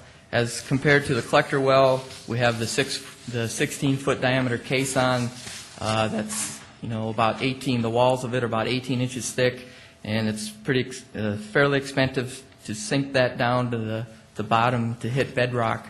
So you can see that the cost for the well there is a little bit over $1 million. So more expensive when you look at the well. However, when you start looking at some of the other things that play into it and get the total project to get that whole 1.5 million gallons into the collection system, you start looking at things like item number 5, the piping that has to go to the 2 wells. We've assumed that 1,000 feet to each well is how we come up with that 2,000 feet. At $60 a foot, that's $120,000 for water main to bring the water in. As well as land acquisition, we're assuming about 1.5 acres times 2 additional sites comes up to a $30,000 price tag for the vertical wells, whereas the collector well has no additional cost because we're staying right there at the existing site. Like Mark said, adding the access road and getting that built up, it's kind of a standard for the city to have a good access road, cobblestones, and built up so if it does flood to have means to get out to each individual well. So take that times 3, that adds up.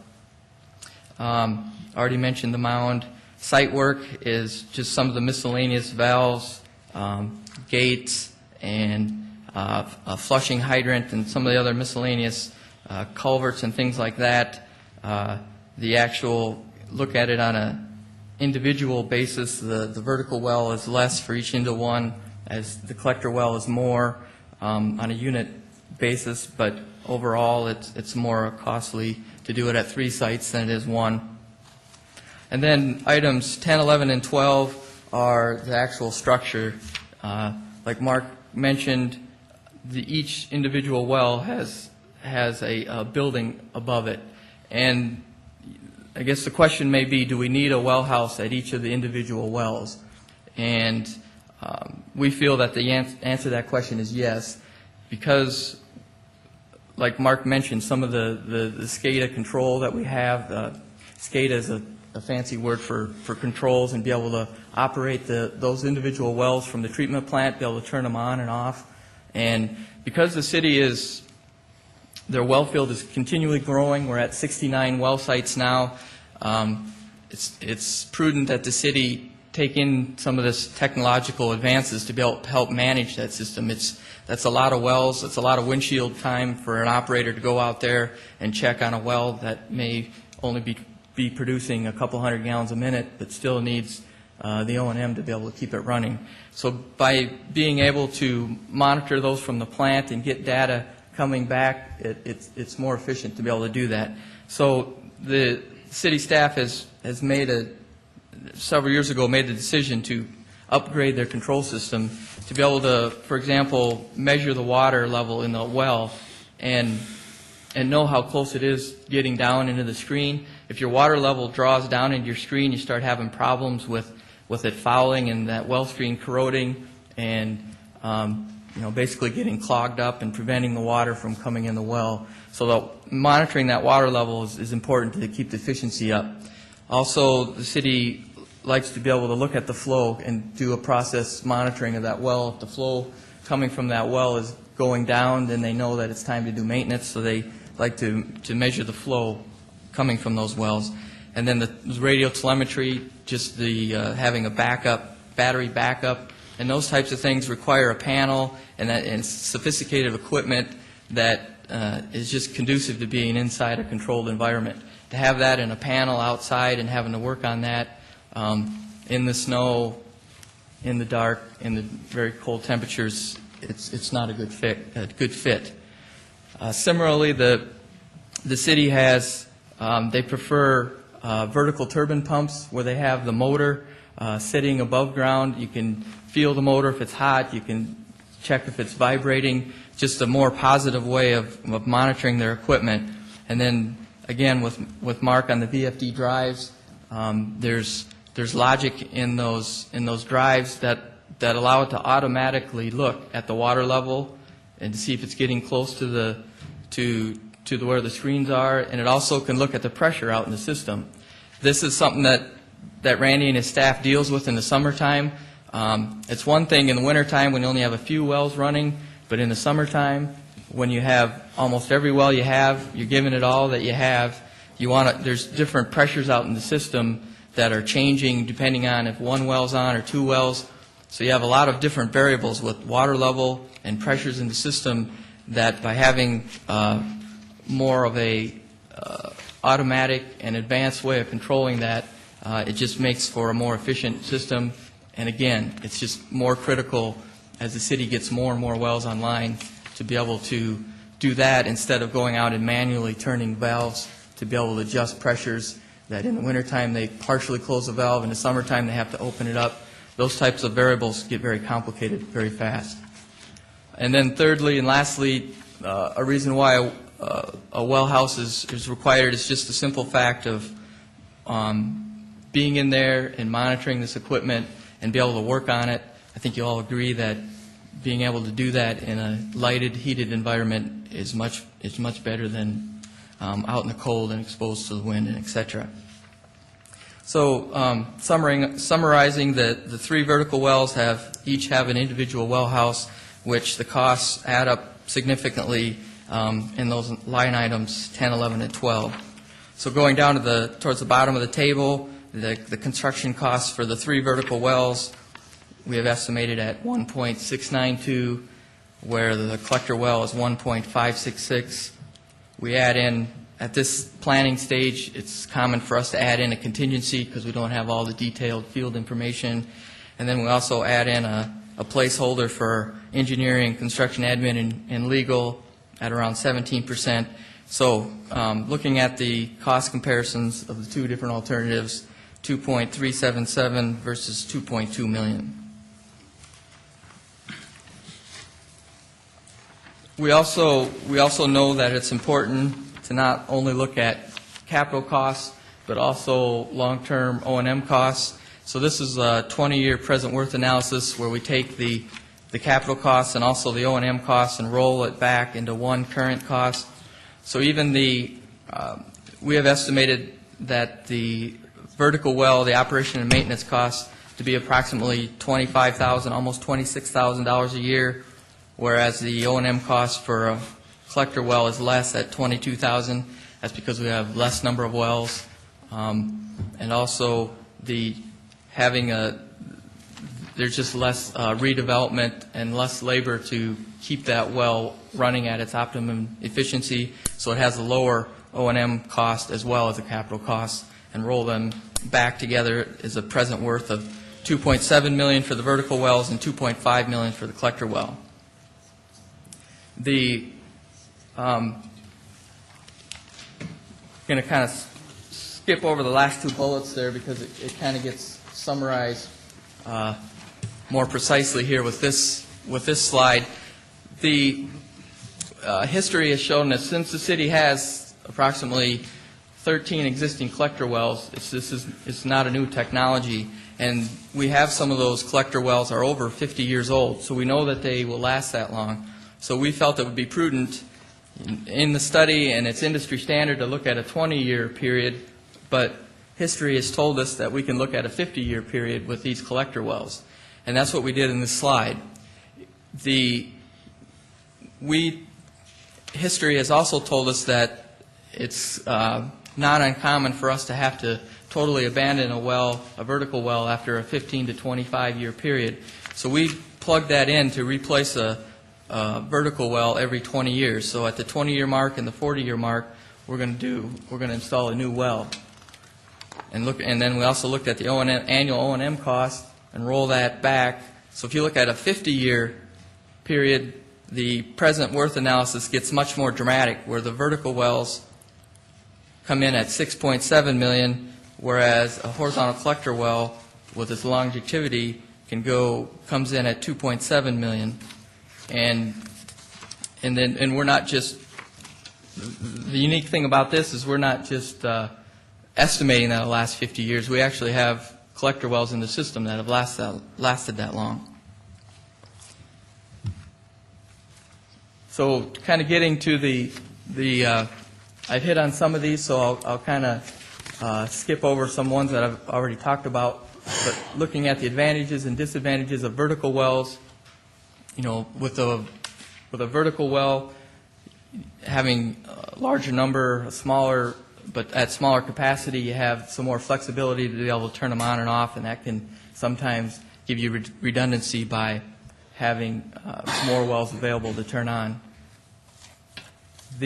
Some of the disadvantages is land acquisition. We talked about having to do additional sites, and this is particularly prudent in the area that we're looking at because there has been some landowner opposition to acquire new wells up there. It has sometimes, looking at new sites, it has been a challenge to find a cooperating landowner that is willing to have a well site on their property. And we've already talked about getting to each well and the costs associated with that. Already talked about the O&M. One thing that city staff brought up that with the vertical wells and redeveloping them every 2 to 3 years to get the capacity back requires some pretty harsh treatment of adding chlorine and acid to clean out some of the pore spaces down below in the screen, and that can and it's an issue with city staff having to deal with the potential health hazard with doing that. Whereas a horizontal collector well, the city staff has perfected a method about using primarily hydrostatic and kind of surging and using just plain water and pressure to clean the laterals. So continuing on with more of the disadvantages is again more sites, more permit required, the 15 to 20 year useful life, and that the yields decrease over time, and potential for greater environmental impact with one site or 3 sites versus 1 site. And then lastly, it's something that you may not think about is when we do geological study to find a sweet spot in the aquifer, many times we'll pick that, and with a horizontal collector well, we can pick that sweet spot that we found. But when we do a cluster of vertical wells, we'll for sure put one well in that sweet spot, but there's going to be other wells that are separated out that may or may not be as good as the sweet spot we found in that one general location. So you have to find more locations to find those wells, and they all have to be within the general vicinity to get that water back into the system. Some of the advantages and disadvantages of the horizontal collector well. Again, I talked about several of these, so I'll kind of hit the highlights. But we can find that sweet spot and put a well in there. The bullet number 3 up there, yields can be up to 50% higher than design capacity for short periods of time. Because our laterals are down at the bottom of the aquifer, we can draw down the water level, and we can stress that aquifer for a short amount of time, maybe for a couple weeks. In a hot August period, we can actually take out more water than what the geological condition is recharging it.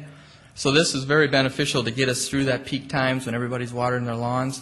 So this is something that isn't conducive to vertical wells, but is to horizontal collector wells, is to get us through some tight spots and crank up the volume on those collector wells to help us through some tight spots. Just going through the lower O&M costs, you use larger, more energy efficient pumps. Some of the other less expensive pumps, like a pitless unit, for example, has a submersible pump, and the pump is down. And that's one instance where you could use a well without a well house, is to have that submersible pump down in the well itself. However, those pumps aren't as efficient as the pumps that the city currently uses, so there's disadvantages in that respect as well. Again, we can use stainless steel laterals to get a long-term life of those wells and be able to keep them at near their original efficiency much easier than a vertical well.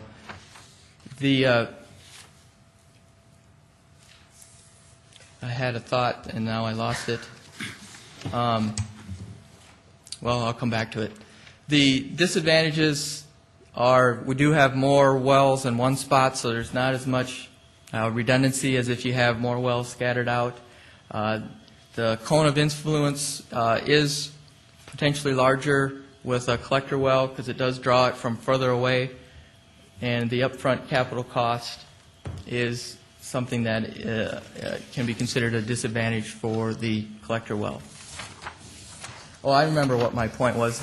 With a horizontal collector well, if you do have, for some reason, the laterals that you install down in the bottom of that 16-foot diameter caisson, for some reason, if something goes wrong with those laterals, you can close it down and dewater that caisson and simply rotate 30 degrees and punch out a new lateral if for some reason something happens to your existing laterals. So you have kind of a backup plan with that, and we've done that on several, we've done that on a few of the existing wells that use the mild steel screens where the screens did have issues. So we were able to keep that same infrastructure cost, rehabilitate the well by doing new laterals, and therefore keeping the well in production. So with that, I have one more screen that I was going to go through with. This just kind of shows you, maybe this will give the council a comfort level that there's other cities similar to the size of Sioux Falls that have either changed and are changed from vertical wells and are going to collector wells, or that they're taking advantage of the shallow aquifers and going with collector wells. So these, just going down the list there's Lincoln, Nebraska, Sioux City, Iowa, or some relatively regional cities, as well as some others, across the country that are doing some of the same things that you're considering doing right now. And then the lower half of that slide just shows some cities that are using collector wells to take advantage of the shallow aquifer setting. So with that, I'm going to switch it back over to Mark, and he's going to wrap things up. Thanks, Mark. Okay, just to summarize with a couple of final points. Again, our facilities plan that was finalized in September, that we had public meetings and is a part of this process, makes this recommendation to use one horizontal collector well in the place of the existing 69 well. A licensed hydrogeologist has reviewed the information and has also made this recommendation. The DNR has ruled in favor of the collector well project in lieu of East Dakota Water's recommendation to not put it on. I think, from our standpoint, we've got really three key points. We've got a proven track record with this style of well. We're not in the business of buying large tracts of land for the future water development of Sioux Falls supply and then having to go out there and populate it with roads, raw water transmission mains, power, and wells. And so one of the things I think we would, our preference is, as you looked at that map of all the wells, is we'd like to have the maximum amount of water from the least amount of wells. And I think one of the things we hopefully have shown you here today is that the data shows it to us for today's dollars, but also for not only our ratepayers today, but ratepayers for years to come. And so with that, we would open it up to questions. Councilor Staggers. Mark, you mentioned that we don't want to buy a lot of land, and I agree with you on that too. But we do own a lot of land already, don't we? How many acres do we own for water purposes? I don't have that acreage off the top of my head, but when we typically go in to buy for a well, our desire is to buy a small tract. Sure. One of the most recent opportunities that we had, since we were buying it from a trust, we had to buy a large tract of land. But the history shows that we haven't gone out there to buy large tracts of land for what we're trying to accomplish with this project. Does anybody have a rough idea how much land we own? I'm just guessing at this point. But he's absolutely right. The last tract of land we bought was larger, it was from the trust fund. Randy Jansen, Water Superintendent, you're absolutely right. The last tract of land was about 300 plus acres, but we've since reduced that also with some land exchanges, I believe, with the city. I can't remember, sold some off or something too. We've reduced it. It's been reduced. Okay, go ahead. Do we get any hay off of that we can sell? Yes, we do. We have a real estate takes care of real good care of us. Very good. Mr. Kavanaugh. Mark, the existing well 69 produces how much per day? Do we have that data today? Or what was its capability when it was? It was in the 350 gallon per minute range. Okay, so that's approximately 0.5 million gallons per day. So that does take three of those to. Okay. Right. Is the 10-inch raw water line capable of handling a collector well? Because we're essentially tripling the capacity of well 69. That will be part of the evaluation for that. But either way, that segment would be addressed for either solution, because our target is to get 1.5 million gallons per day out of that location. Okay. Any other questions for Mark? Very good. We have one more person in the audience that we're going to hear from, Ms. Lois Brown. Would you please come forward?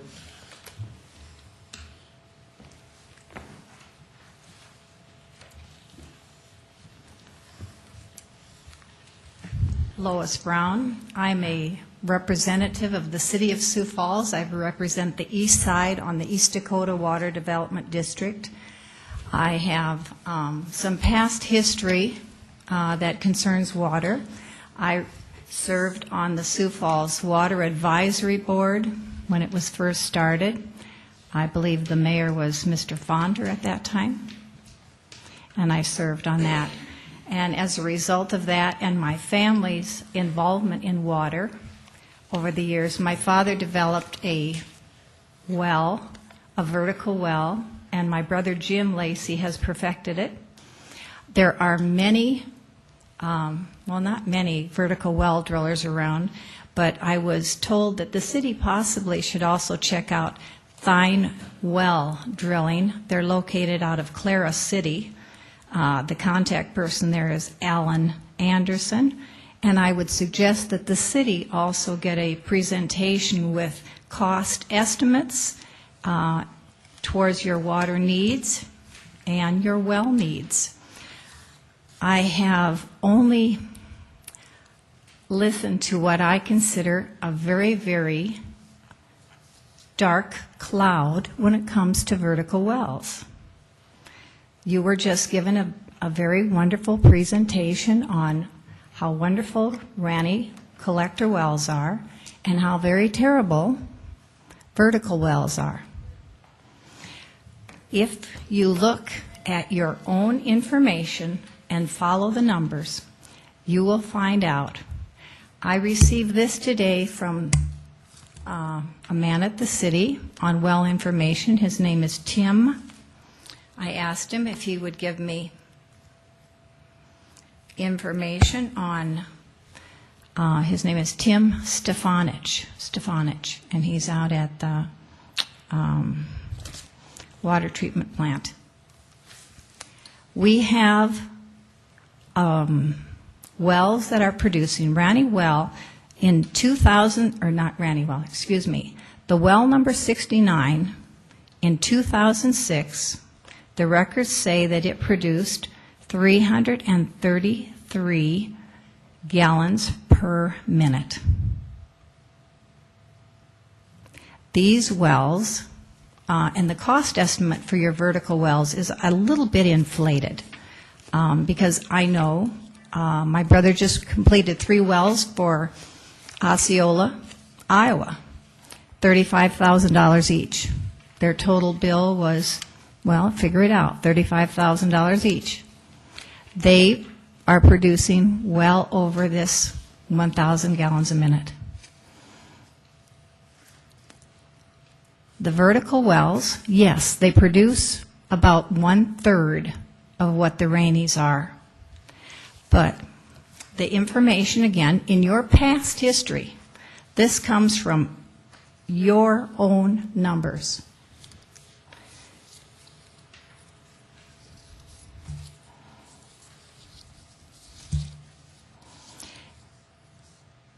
In 1983, the Rannies were redeveloped, excuse me. In 1974, 1975, 1982, 1983, they were also redeveloped. Now, what does it cost to redevelop 2 Rannies? This means you replace the laterals that are going out into the ground. $303,000. This was by Mr. Patton, the city engineer, when I wrote that report that I hope all of you were able to look through. 1988, $303,000. In 1988, 1 Ranny well, the cost was $600,000. In the year 2000, our cost is $2.2 million. You're going to take out a 2.5% grant or loan. 2.2 million at 2.5% is right, just the interest alone on that is over $440,000. 1988, the cost of 4 vertical wells, again, this is only out of city information. The cost for 4 vertical wells was $157,000. In 2007, the cost for 3 of these vertical wells is in the price range of $135,000. So a Ranny in '88 costs you $600,000. A Ranny in 2007, and all the bells and whistles that you've been told about, all the wonderful technology, and that's what it is. It's a lot of wonderful technology. Each well having its own well house. This is not, with all the bells and whistles, this is not totally necessary. We have a 6-pack of small vertical wells north of the city, and I know for a fact that they do not have all of the bells and the whistles, and my goodness, they are working, they're producing. We need to always remember whose money it is that we are spending. If we spend grant dollars, they're nonetheless, we pay them back. So when you make a decision on this, make a decision in favor of what the taxpayers of the future are going to have to pay back. Not only the $2.2 million, but the interest on it. Sioux Falls is a large city, yes. Martin Jarrett up at Egan handles the Big Sioux rural water system. He has to be accountable for every penny he spends. He feels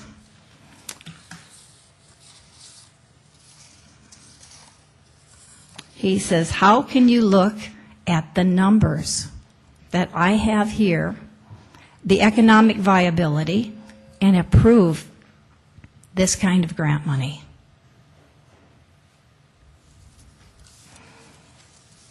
Again, I recommend to you, check out some other well drilling companies. I am not here to let you know anything about my brother's business other than he doesn't need it. He wants to get out of it. And he is, very, very, very busy all the time. Martin Jarrett also said on 1.5 acres of land, 3 wells could be placed on the edges. He said you'd have to size the pump, you have to size the wells, but theoretically you could get a lot cheaper well with the water, with what you want, the production that you're seeking. So some of us were a little bit misled. Councilor Cavanaugh, did you have a question for Lois? Yes, Lois, I'm trying to follow your, and believe me, everybody on this council wants to make sure that we get the maximum dollar out of our tax money, whether it's from grants or our own money. You're suggesting that the 3 vertical wells cost estimate that is shown on here Yes. is inflated. I believe so. That's the yes, essence I of the believe argument. so, Okay. because I know for a fact that they would not cost in the range of $169,000. Okay. And in that case, Mr. Chair, if I could, I'm sorry, are you done? No. Okay. Recently, our East Dakota Water Development District helped to fund a study on the Big Sioux Water Quality Study. And in so doing that, we located 350 definite point sources of pollution on our river from here to Watertown. 350 sources. I would recommend, and this is the feeling of our water board too, the members that I have shared with, we want to see Sioux Falls do something to protect their watershed.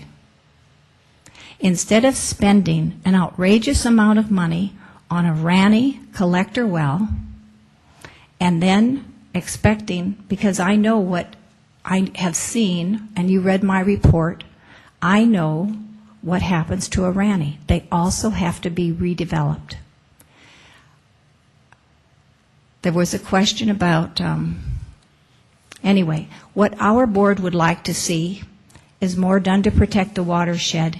And I recommend, if you decide, think about purchasing easements along the river. This is what Martin Jarrett is doing. He's purchasing permanent easements so that the land that feeds his wells is not being treated with fertilizer. This has proven already to show a difference in the water that he's getting out of the ground. The nitrates are less. So we need to think protection.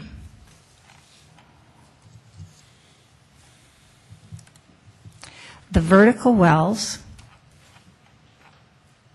are much more reasonable. 3 of them will give you the 1,000 gallons a minute that you're looking for. This well number 69, we were told at our meeting that it is producing approximately 200 gallons a minute now. In 2006, your own records state that it's producing 333 gallons per minute. How long does it take to clean a vertical well? I asked Martin Jarrett that just this morning. He says, oh, that's just a matter of hours. Just a matter of hours. How long does it take to build a Ranny well? At least 18 months. How long does it take to put in 3 vertical wells? You can call the man, I gave you his number, Buck Massa at Osceola. It takes you anywhere from 3 days to put in 3 wells, and you have them all hooked to your line in maybe 10 days, 7 to 10 days. They are online in that period of time. So if Sioux Falls needs water and they want to get it quickly, are you going to take 18 months? How many of you have ever been in a Ranny collector well or the Bragstad? Have you been inside it and seen what's going on there? I have. I took a tour. They're very, very huge. And yes, their screens can be changed. The neat thing, though, about a vertical well is that as the driller goes down into the geographical soils, every time he meets a new sand or gravel, he takes a can, such as a coffee can, and says how many feet of this particular thing, of that soils.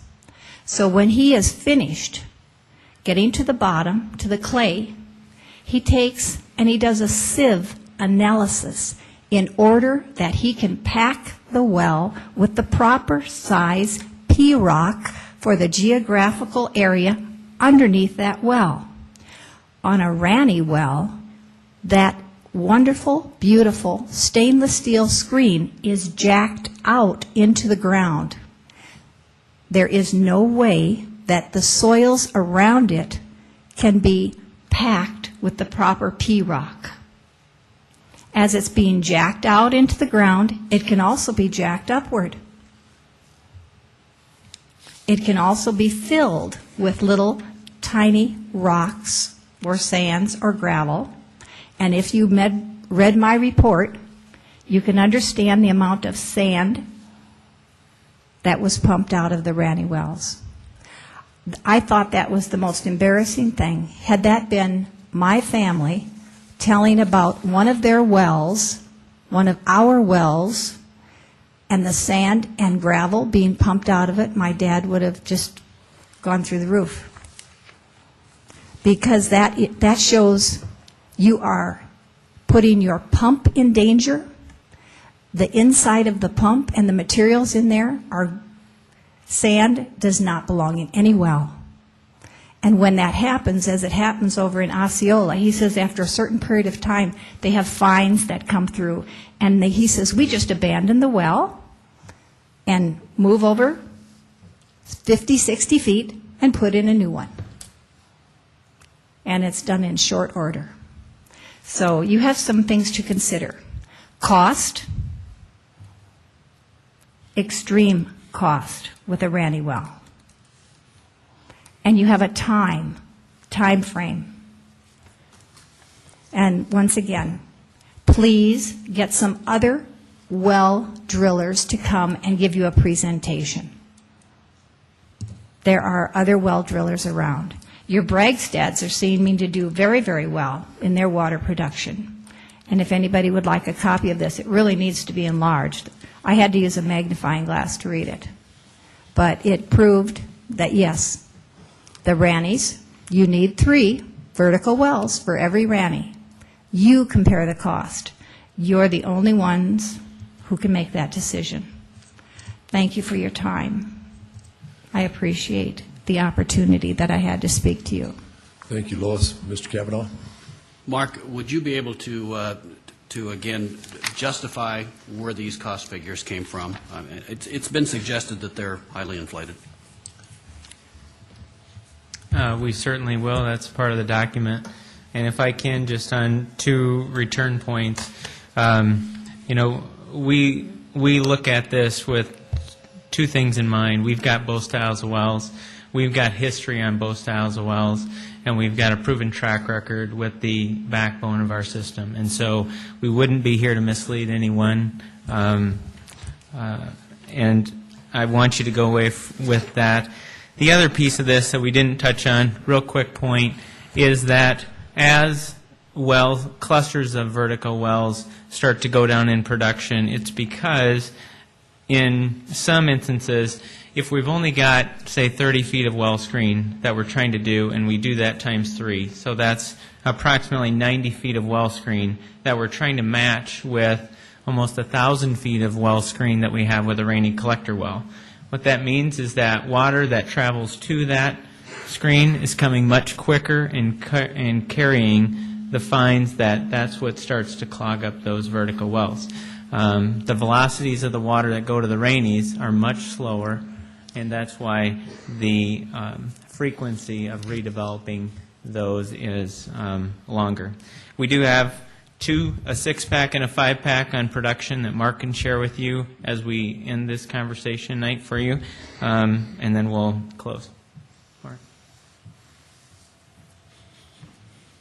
Just real quick, I know that you're getting ready for another meeting, but the 5-pack and the 6-pack that Mrs. Brown indicated, I just talked with Bruce Anderson, who's the maintenance foreman for all the wells at the water purification plant, and of the 6-pack, which were constructed in 1989, of those 6 wells, only 2 of them are now in service. 4 of them are either abandoned or in the process of being abandoned because of their production issues and they can't get their production back. So in 1989, we had a capacity of 1,500 gallons per minute.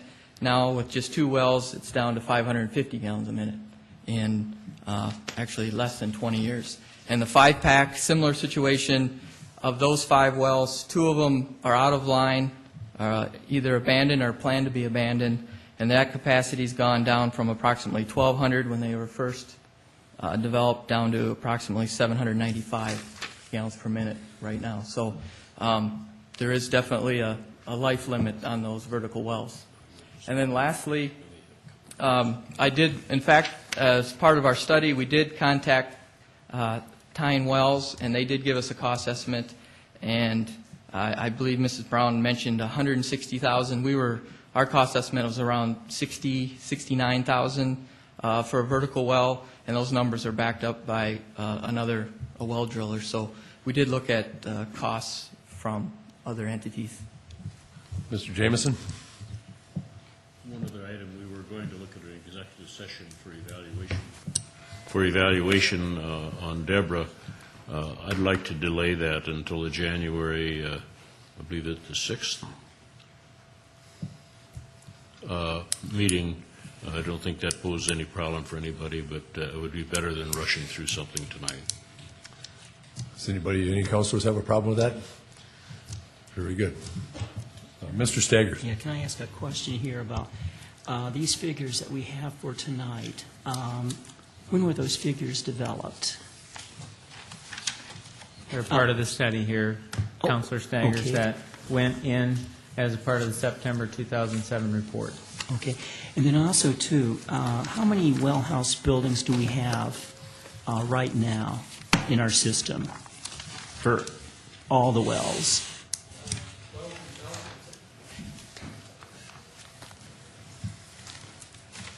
Jansen, Water Superintendent. The wells themselves, we've got 69 wells, and currently, as we said, we got some that are out of production right now. But not every well has a well house on it. Right. Right. Some of the Bragstead wells that our city engineer developed are out in the airport, and obviously they are at ground level. They're underneath the ground. So how many well house buildings do we have? I'd have to look that up. Because, see, this is a substantial cost here when it comes to the wells.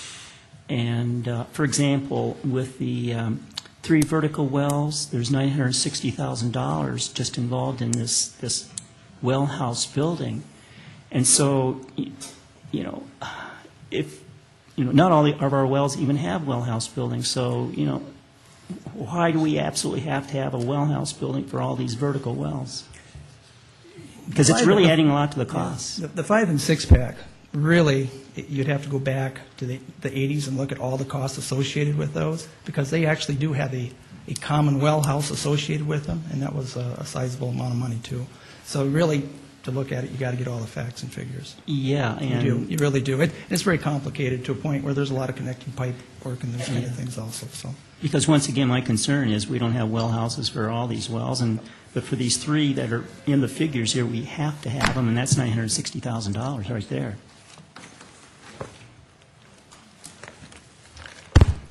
Thank you very much, and we can certainly answer additional questions outside the meeting as well, if you so choose. Thank you for all the participants and council for your hard work and patience, everybody. And we stand adjourned, and the regular.